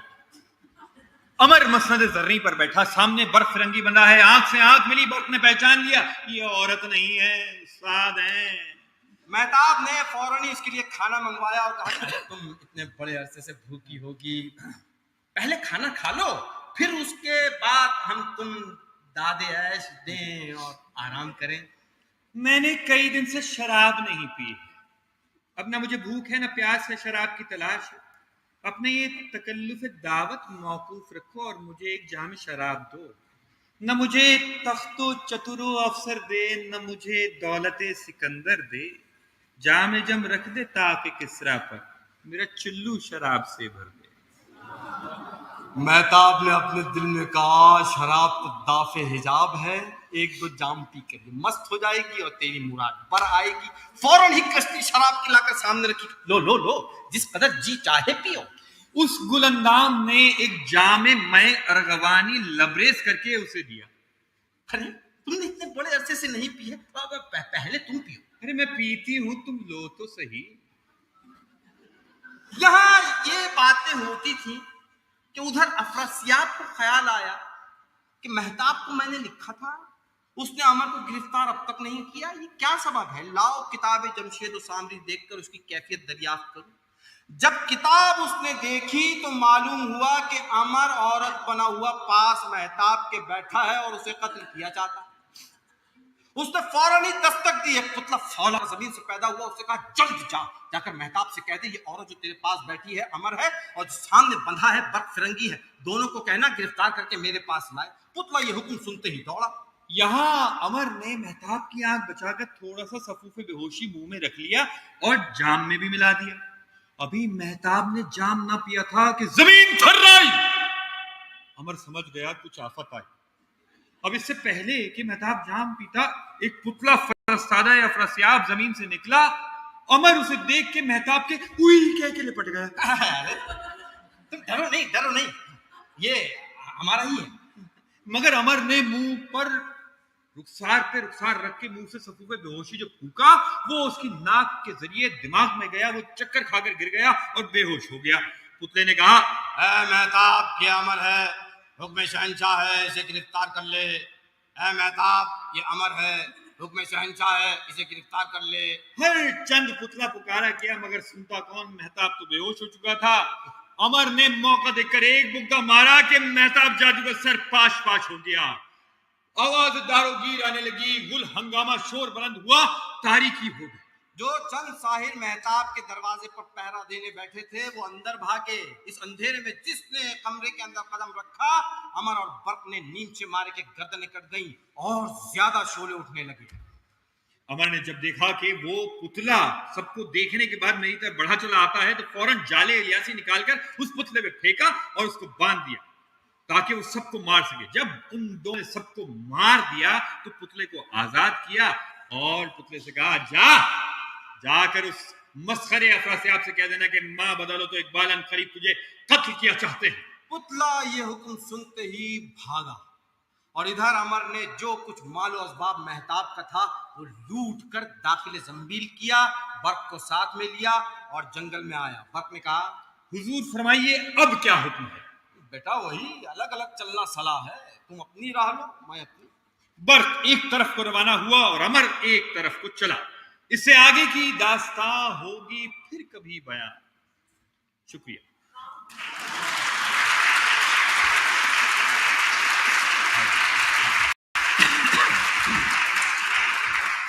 تو صاحبوں, خواتین, حضرات, اب آپ سانس لے لیجئے کیونکہ کڑی اردو کا وقت ختم ہوا چاہتا ہے. اب ہم وہ اردو پیش کریں گے جو آپ آسانی سے سمجھ لیں گے, ذہن پہ زور نہیں دینا پڑے گا. تو یہ ہماری کلاسیکل داستان, ہمارا ورثہ, ہماری ثقافت, ہماری زبان جس پہ ہمیں فخر ہونا چاہیے. ہمارے بزرگوں نے لکھی, اپنی طریقے سے انہوں نے کہانیاں سنائی. ہمارا ہمیشہ سے ٹارگٹ یہ رہا ہے کہ ہم اپنی کلاسیکل زبان کو کہیں کھونے نہ دیں. یہ سلسلہ کبھی رک گیا تھا ہندوستان میں. دوبارہ اسے شمس الرحمان فاروقی صاحب جو انڈیا کے بہت بڑے کرٹیک تھے انہوں نے زندہ کیا 1990 کی دہائی میں, ورنہ یہ 1920 میں میر باقر علی کے ساتھ کہیں گم ہو گیا تھا. وہ بیچارے بھی آخری وقتوں میں چھالیاں بیچنے لگے تھے اور چھالیاں بیچنے کے ساتھ ساتھ وہ تہذیب بھی سکھاتے تھے. تو ایسا نہ ہو کہ ہمارا بھی کچھ ایسا ہی وقت آئے کہ ہم بھی چھالیاں بیچنے کے لیے آپ کے گھر پہ کھڑے ہوئے ہوں کہ یہ چھالیاں خرید لیجئے اور اردو سیکھ لیجئے. تو ایسا نہ ہو. آپ ایسے پروگرام کرتے رہیں, ان میں آتے رہیں, ان چیزوں کی حوصلہ افزائی کرتے رہیں, اپنے بچوں کو بھی سکھاتے رہیں, تو یہ فن آگے بڑھتا رہے گا جو ہمارا حصہ. تو اب جو ہمارا دوسرا حصہ ہے, وقت بھی میں دیکھ لوں کہ ہمارے پاس دامن وقت میں گنجائش ہے یا نہیں ہے. تو ہمارے پاس دامن وقت میں بالکل گنجائش ہے. تو ہماری جو دوسری کہانی ہے وہ ہے جناب مشتاق احمد یوسفی صاحب کی کتاب آب گم سے. اب مشتاق احمد یوسفی صاحب کے تعارف میں کچھ بھی کہنا ایسا ہے جیسے آپ سورج کو چراغ دکھا رہے ہیں. ان کے بارے میں تو یہ مشہور ہے کہ ہم مزاح کے عہد یوسفی میں جی رہے ہیں. اردو لٹریچر کا بہت بڑا نام, سب جانتے ہیں. تو ان کی کتاب آب گم سے ہم ایک بیان جو حویلی کا ہے, جس میں حویلی قبلہ کی ہے, آپ قبلہ کے بارے میں جانیں گے اس کہانی میں, تو قبلہ کا بیان ہے وہ آپ کے سامنے پیش کر رہے ہیں, ملاحظہ ہو. سو یادش بخیر ذکر ہمارے یار طرحدار بشارت علی فاروقی کے خسر کا, لہذا تعارف کچھ انہیں کی زبان سے اچھا معلوم ہوگا. ہم نے تو بارہا سنا, اب آپ بھی سنیں.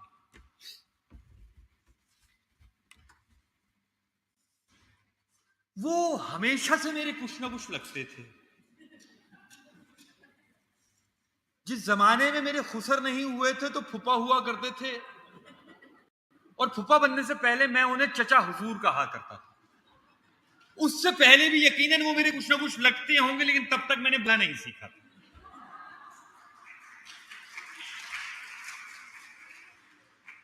ہمارے دراصل مراد آباد اور کانپور میں رشتے اور ناطے ابلی ہوئی سوئیوں کی طرح پیچ در پیچ الجھے اور گتھے ہوئے ہوتے ہیں. ارے صاحب ایسا جلالی ایسا مغلوب الغضب آدمی زندگی میں نہیں دیکھا. بارے ان کا انتقال ہوا تو میری عمر آدھی ادھر آدھی ادھر کوئی 40 کے لگ بھگ رہی ہوگی, لیکن صاحب جیسی دہشت ان کی آنکھیں دیکھ کر چھٹپن میں ہوتی تھی بالکل ویسی ہی دہشت ان کے آخری دم تک رہی. نہ صرف آخری دم تک رہی بلکہ میرے آخری دم تک بھی رہی. بڑی بڑی آنکھیں اپنی ساکٹ سے باہر نکلی پڑتی تھی, لال سرخ ایسی ویسی بالکل خونے کبوتر. ایسا لگتا تھا کہ بڑی بڑی پتلیوں کے گرد ابھی خون کے فوارے نکل پڑیں گے اور میرا منہ خونم خون ہو جائے گا. ہر وقت غصے میں بھرے رہتے جانے کی, اور گالی ان کا تکیہ کلام تھی.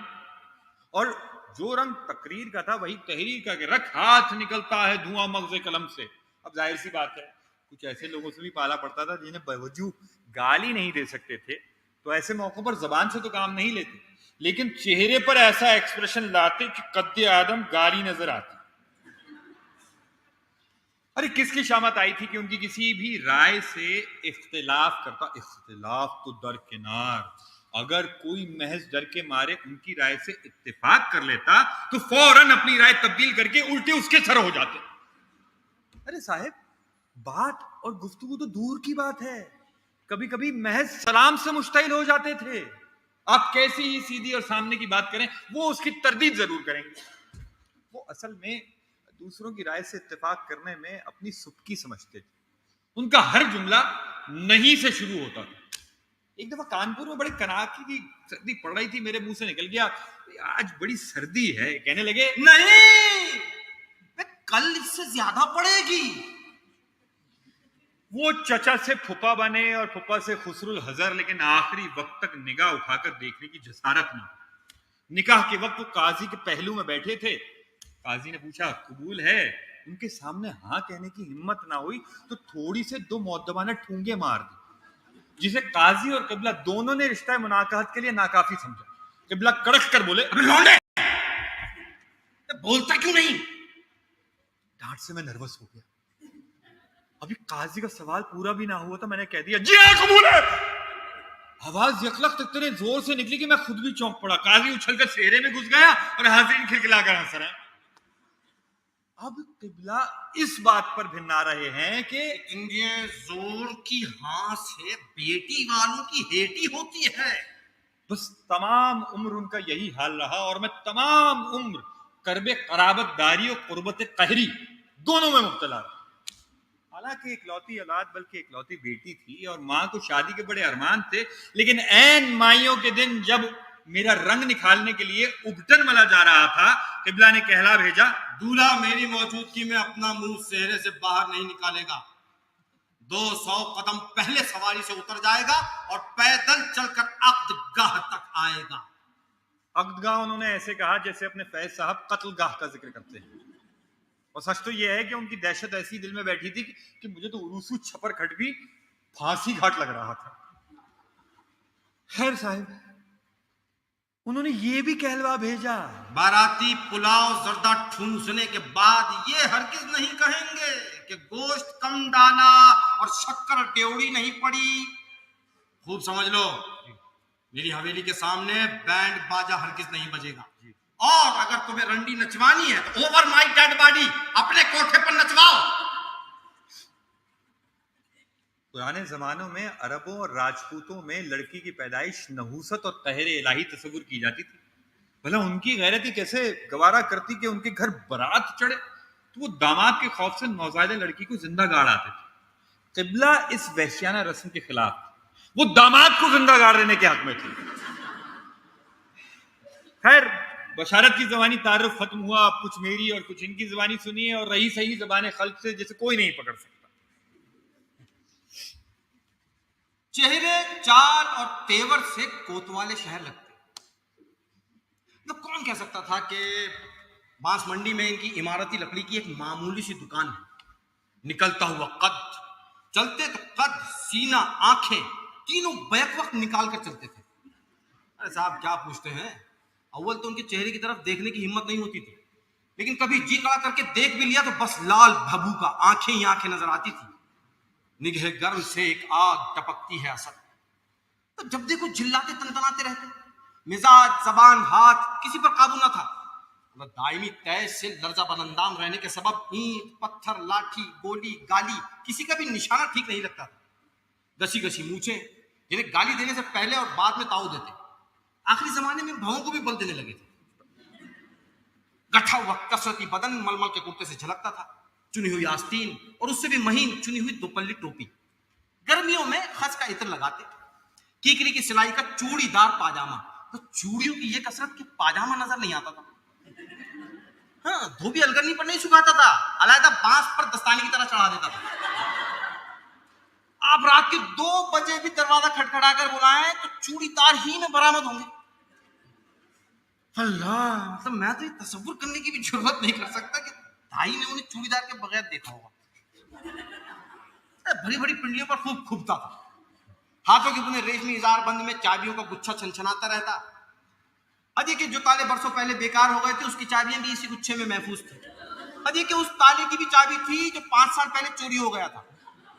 मोहल्ले में उस चोरी का बरसों चर्चा रहा, इसलिए कि चोर ताला, पहरा देने वाला कुत्ता और इनका शजरा नसब चुरा कर ले गया था। फरमाते थे, इतनी जलील चोरी सिर्फ कोई अजीज रिश्तेदार ही कर सकता है।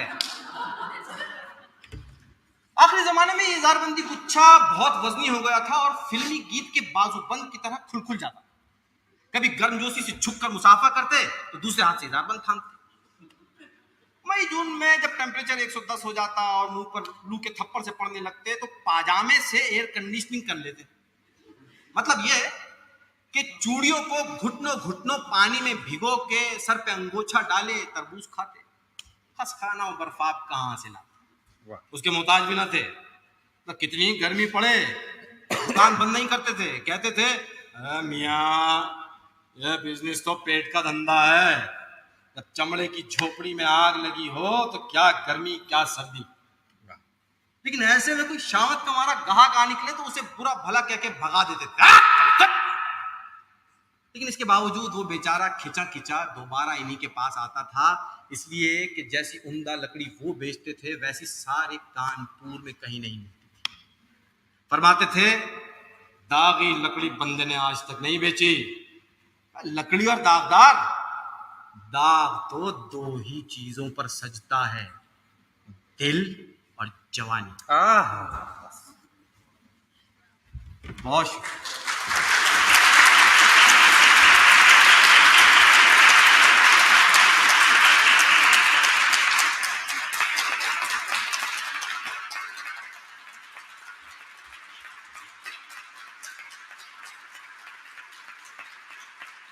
वाकई दामने वक्त में गुंजाइश ना रही, वरना आगे बहुत सारी कहानी थी, उनका और बयान था, लेकिन ये टाइमर लग गया तो एकदम से ऐसा लगा जैसे अभी कोई एटम बम फटने वाला है। दिल धड़कने लगा जोर जोर से कि एक एक करके ये सेकंड्स जा रहे हैं, जरा रोक दो कहानी को। सो आप लोगों का बहुत बहुत बहुत शुक्रिया, आपने अपने कीमती वक्त में से वक्त निकाला, यहाँ आए, हमारी दास्तान को सुना, और हम उम्मीद करते हैं कि ऐसे ही हम आते रहेंगे और ऐसे ही आपसे दाद और तहसीन वसूल करते रहेंगे। आप सबकी आमद का बहुत बहुत शुक्रिया। Thank you.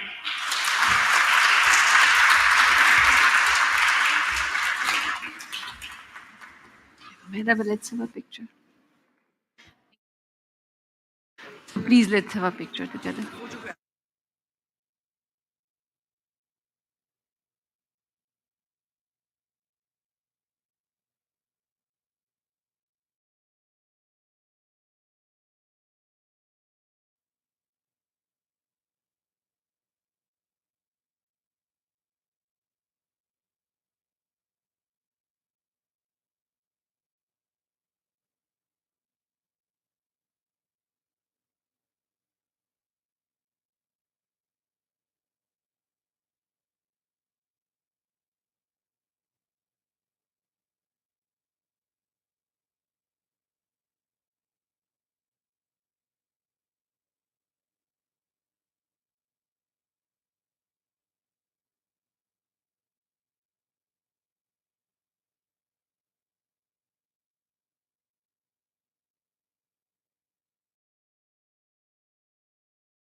Dear audience, please settle down so that we can start the session.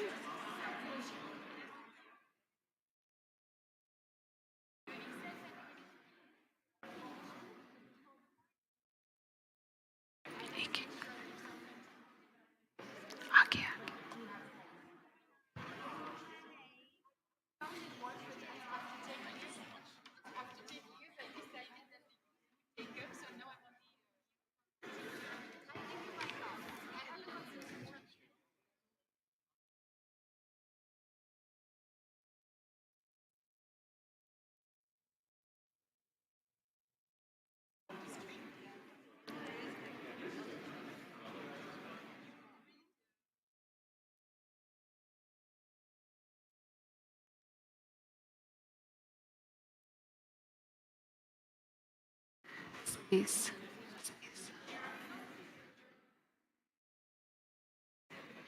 It gives me great pleasure to welcome you to the 16th edition of School of Tomorrow events, Guardians of the Future, Shaping Tomorrow with Generative AI. The non-profit SOT event series was launched by Beaconhouse in 2000 to engage global communities in conversation that shape the future of schools and societies. I would like to thank Google for Education, the lead sponsor for SOT 2023, and their partner Tech Valley, our titanium sponsor UBL. Other key sponsors include My Backpack, MK Books, Allied Bank Limited, Habib Bank Limited, Wateen, and Intervote. We also thank our SOT supporters, including Paramount Books and Nestle Pure Life, who have contributed to this year's event. My name is Sadia Chand, and I am branch head at Beaconhouse F74. Please take a moment to note these important points. Please ensure your cell phones are on silent. In case of emergency, the exit point is at the back. Always stay calm and follow directions. Please use the SOT app to scan the QR code for Q&A and feedback. Share your thoughts on social media using hashtags Guardians of the Future and hashtag SOT 2023. If you need assistance, our ushers are here to help. For questions, please either use the flashcards to provide the feedback or the mobile app. The panel discussion is going to take 45 minutes, followed by 15 minutes of Q&A. Now I would like to introduce the moderator of this session, Ms. Tabinda Mazza. She is the Head of Education of Pakistan and MENA regions at Cambridge University Press and Assessment with 8 years of experience. Formerly with 14 years at Beaconhouse School, she started as an English teacher and advanced to the regional manager for training. In 2018, she earned an MPhil in Education Leadership and School Improvement at the University of Cambridge, UK. Ms. Tabinda Mazza, you're please requested to come up on this stage.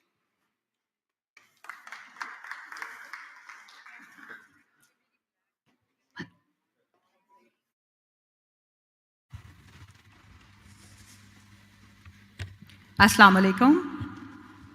Thank you, Sadia, for the introduction. We are now going to begin our panel discussion for today, the title of which is The Child's Cry, Labor, Abuse, and Lost Rights. Also, a warm welcome to the Day 2 of 16th edition of the Beaconhouse SOT, Guardians of the Future, Shaping Tomorrow with Generative AI.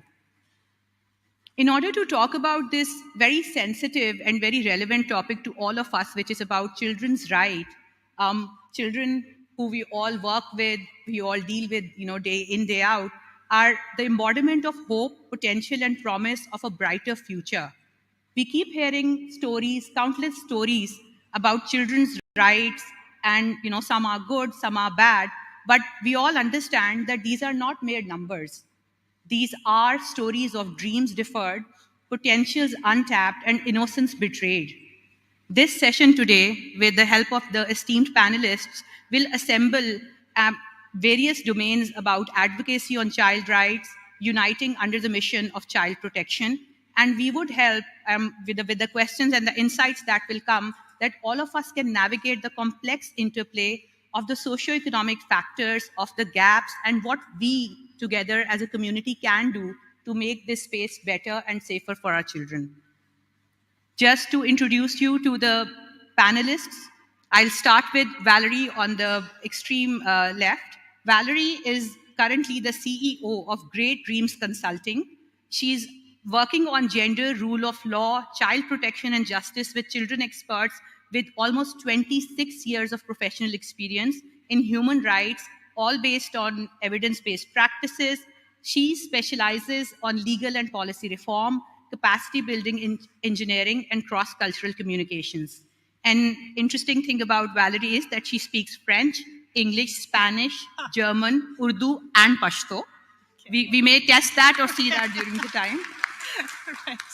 Another interesting and rather very serious things that I've read in a she has been working on things like anti-rape special committees, which were established by the Federal Ministry of Law and Justice, gender expert committee set up the National Commission on the Status of Women, and her work has been instrumental in developing a lot of efforts and initiatives on child protection, women rights, even child courts. So there will be more to talk about, but Valerie, thank you very much for gracing us today. I'll now move to Ahmed Shabbar. Ahmed is an environmentalist, a scientist, an engineer, and he's here with us to talk about environmental activism. But a very interesting link when I was reading about Ahmed was, what is the link of all of that with child protection? So there is a lot that Ahmed is going to tell us, because he brings with him a solution-oriented approach to waste management, and how during his journey, when he started his company Garbage Can, brought him face to face with all these child abuse and all the intricate things that we are talking about. Ahmed, we have read about the stories, and you were sharing when you got beaten up, when you were working with your company to clearing trash, when you were working with journalists to highlight news from environmental lens for legal battles, and he's been at the forefront of climate marches in Karachi and all. So we look forward to hearing more from you. I am now going to move to our online panelist, Amanda Munoz de Toro. Amanda, thank you very much for joining us. Amanda has experience in building and leading teams, providing life-saving humanitarian assistance. She is the founder and executive director of FINEX, which is a humanitarian legal aid organization. What does that organization do? This organization provides holistic legal protection and mental health awareness services to vulnerable asylum seekers crossing the sea from Turkey to Greece. You all have seen all such news over the social media, and it's great to know that there are organizations which are working to help with those. Amanda, we would love to hear about that.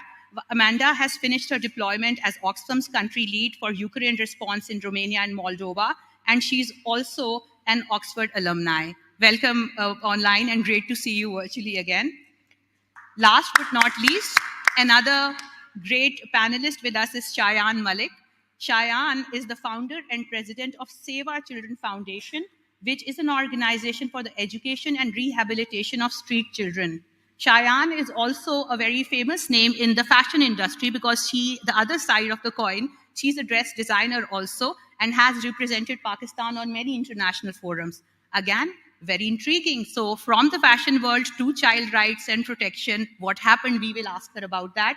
Shayan is the CEO, as I said, of Samanzar, which is a design enterprise, and very popular for its blend of history and culture. Shayan stepped into the development sector almost a year ago, and she has undertaken many interesting training programs in rural villages all over Pakistan. She has set up skill centers and doing market linkages for displaced refugees, rural communities, and another interesting thing was she's done a lot of work in which they have trained police officials, social welfare, child protection officers, and helpline staffs. Shayan, so much to learn from you. Thank you. Welcome to the session. I'll tell the audience a little about the format. We are going to begin with an opening statement by each of our panelists, and then I have some questions for them.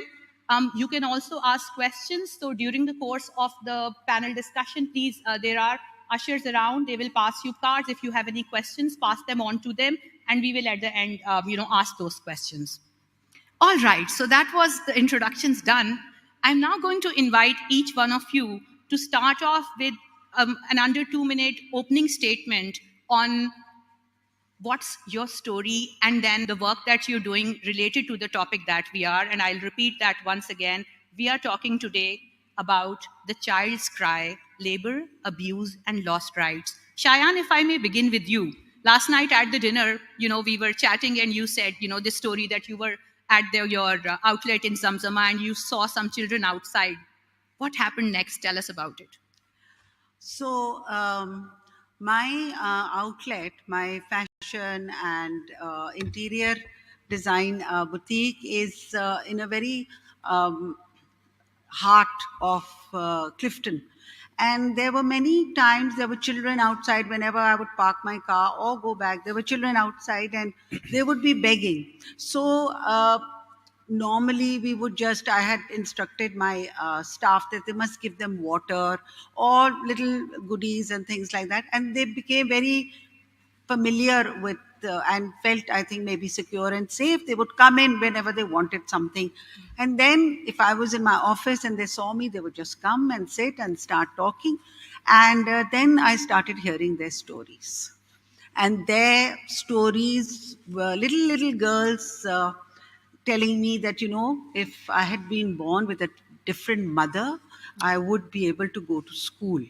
So they were really heart-wrenching, and slowly I realized that these children begging on the streets are really not coming from poor or impoverished backgrounds. They are children who have been brought in from interior Sindh, or they have abusive fathers and brothers who are into drugs. And hearing their stories, and then I got a group of friends together. We followed them, and we discovered that they are actually living in the open air under a bridge, and they have no electricity, no toilet facilities, no water, nothing. So I went and spoke to the parents or the handlers, whoever they were, and I asked them that, what if we put these children into school? Would you allow that? And we had many different requests. Yes, you can give us 75,000 rupees per child, and then we will not allow them to beg, and you can have them, and you can take them, and you can put them into school. Anyway, the long story was that I didn't have a school. So I started a tart school inside the basti. We just set up a tart on the ground under a tree, and children would come and sit, and I hired one teacher, and we had a good interaction. I tried to put those younger children into the government schools, but they were not given admission because they had no learning, nothing. They didn't have any education. And then finally, realizing that I could not do this work alone, approached the government. And because consistently approaching the government and the administration, they said, okay, we'll give you a school. So they gave me a school inside. It was a Godam, actually. It was a Godam where all the junk had been thrown. We cleaned it up. We made a toilet there. And these children would come to us because we would actually bathe them, and we would give them milk and things. And eventually I made these little lockers that with the children's names on them, with only the key, which was theirs. So they had a little space of their own. And that's how we started working with street children. Wonderful. Excellent. I think, this is amazing, I must say. And so many words, while I read between the lines, were about the lack of nutrition, the lack of space, the cooperation, but how in your own story, how you interacted with the government and how when people collaborate, you can do amazing things. Excellent. Amanda, would you like to make your opening statement now? Could we come to you? Sure. Thank you very much.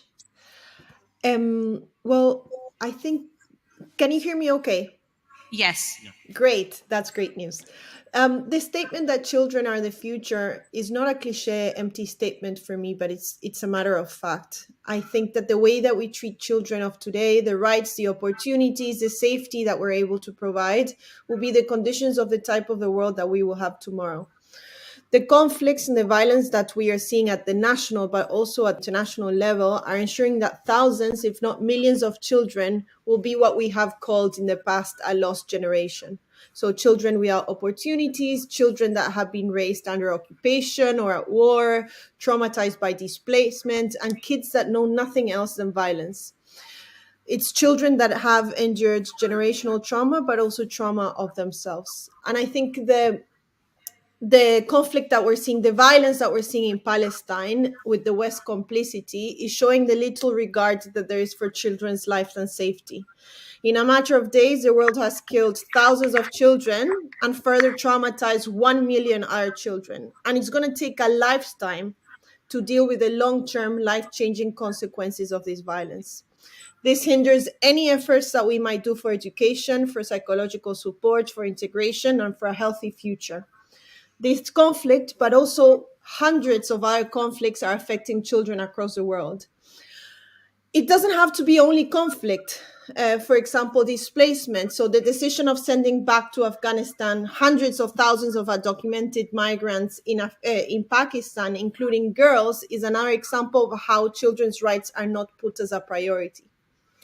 For the last 7 years, I have worked leading different humanitarian responses across the world, and I have worked with hundreds, if not thousands, of unaccompanied children who have fled different situations of violence in their countries alone, without any parents, without any family members. So kids that are crossing the ocean by themselves and arriving to new countries to start a life by their own. And what we see is that governments are not only creating the situations of violence that are forcing people to flee, but they're also continuing with institutional violence in Europe when people are trying to seek safety. So there's a dehumanization of the other, and that dehumanization includes children that are fleeing war. So I think we need to start from point zero. So we need to go back to seeing the value of all children equally and what's the importance of protecting them, so we can move from theory to practice, because the rights are there, the rights are on paper, they're just not being implemented. And we need to push our governments to protect the children, because again, they are the future. They are what the world will look like. Absolutely. So, Amanda, thank you so much. And, you've just touched upon the most pertinent things which are happening these days around. You've touched upon both the Palestinian crisis and, the displacement.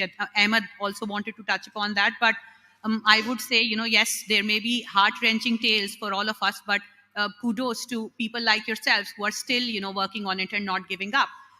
Thank you so much. So more to come, but I think now I will move to Ahmed. Ahmed, would you like to share your opening statement and the connection that you made? Sure. Thank you so much for, and I'm glad that I'm sitting in the middle of such powerful women who are working for such an important issue, which usually gets brushed away, or people, especially in Pakistan, don't really focus on. So how and I wouldn't say that this is my main work, but I've been involved in raising this issue a little bit, especially since the last year or two. So my background is physics and engineering and nuclear reactors and working with NASA, etc. But I came back to Pakistan in 2016 and I started working in the waste management industry, because my point was that it's my right to live in a clean space. And when I started looking at the waste management industry, the very first thing, well, you do think about environmental issues. There is the recycling aspect of it. There is the sustainability aspect of it. I noticed the urban flooding issue, because the stormwater drains were full of plastic. You see smog as well. It's burning. So much climate issues coming up. Those climate issues. But then I also noticed several other social issues that were connected with, and the most glaring one was the use of children in picking up waste. Kachra uthane ke liye. With we're just talking about this as well. The plastic bottle over here it can actually be considered a symbol of trauma for all the especially the Afghan children that are picking up waste. So as Cheyenne started following I started following that thread as well, and it made me realize the role of women in waste management as well. Okay. Because then when I was doing my research, I found out that this 73% of the primary waste managers in the world are women. Okay, 73%. 73%, because they're usually the homemakers, right? So from the but the statistic for children involved in waste picking again was still missing. So statistics the ही नहीं. Like I haven't really found them as much. And from there, I started looking at other issues as well. So like we looked at the refugee crisis too, and I realized that so many Afghan children are involved in the informal industry because the refugees who have been here. Well, I mean, you can't even call many of them refugees. They've been here for over 40 plus years. Many of them have been born over here. They do not have any status, even though they might have those POR cards. Some might have ID cards as well, but they're treated as there's no status at all, not even second-class citizens, but they're not treated as anything at all. So they cannot exactly go into mainstream work. So if they're not able to go into mainstream work, they try to get work wherever possible. And that's one of the reasons why you see so many Afghan community members in the waste management industry, and you see so many Afghan children in the waste management industry. Okay. But the issue is we also then got stuck with the mafia too, which ends up there are of course financial issues, but then they end up exploiting the kids. We were just discussing with Valerie how the kids, if you look at them as a commodity, while picking up these plastic bottles or cardboard boxes, etc. They're not paid any fees per se. They're paid in meals. There's no wages. Yeah, there are no wages. They're paid in meals. But then during the day, that's what the utility is. During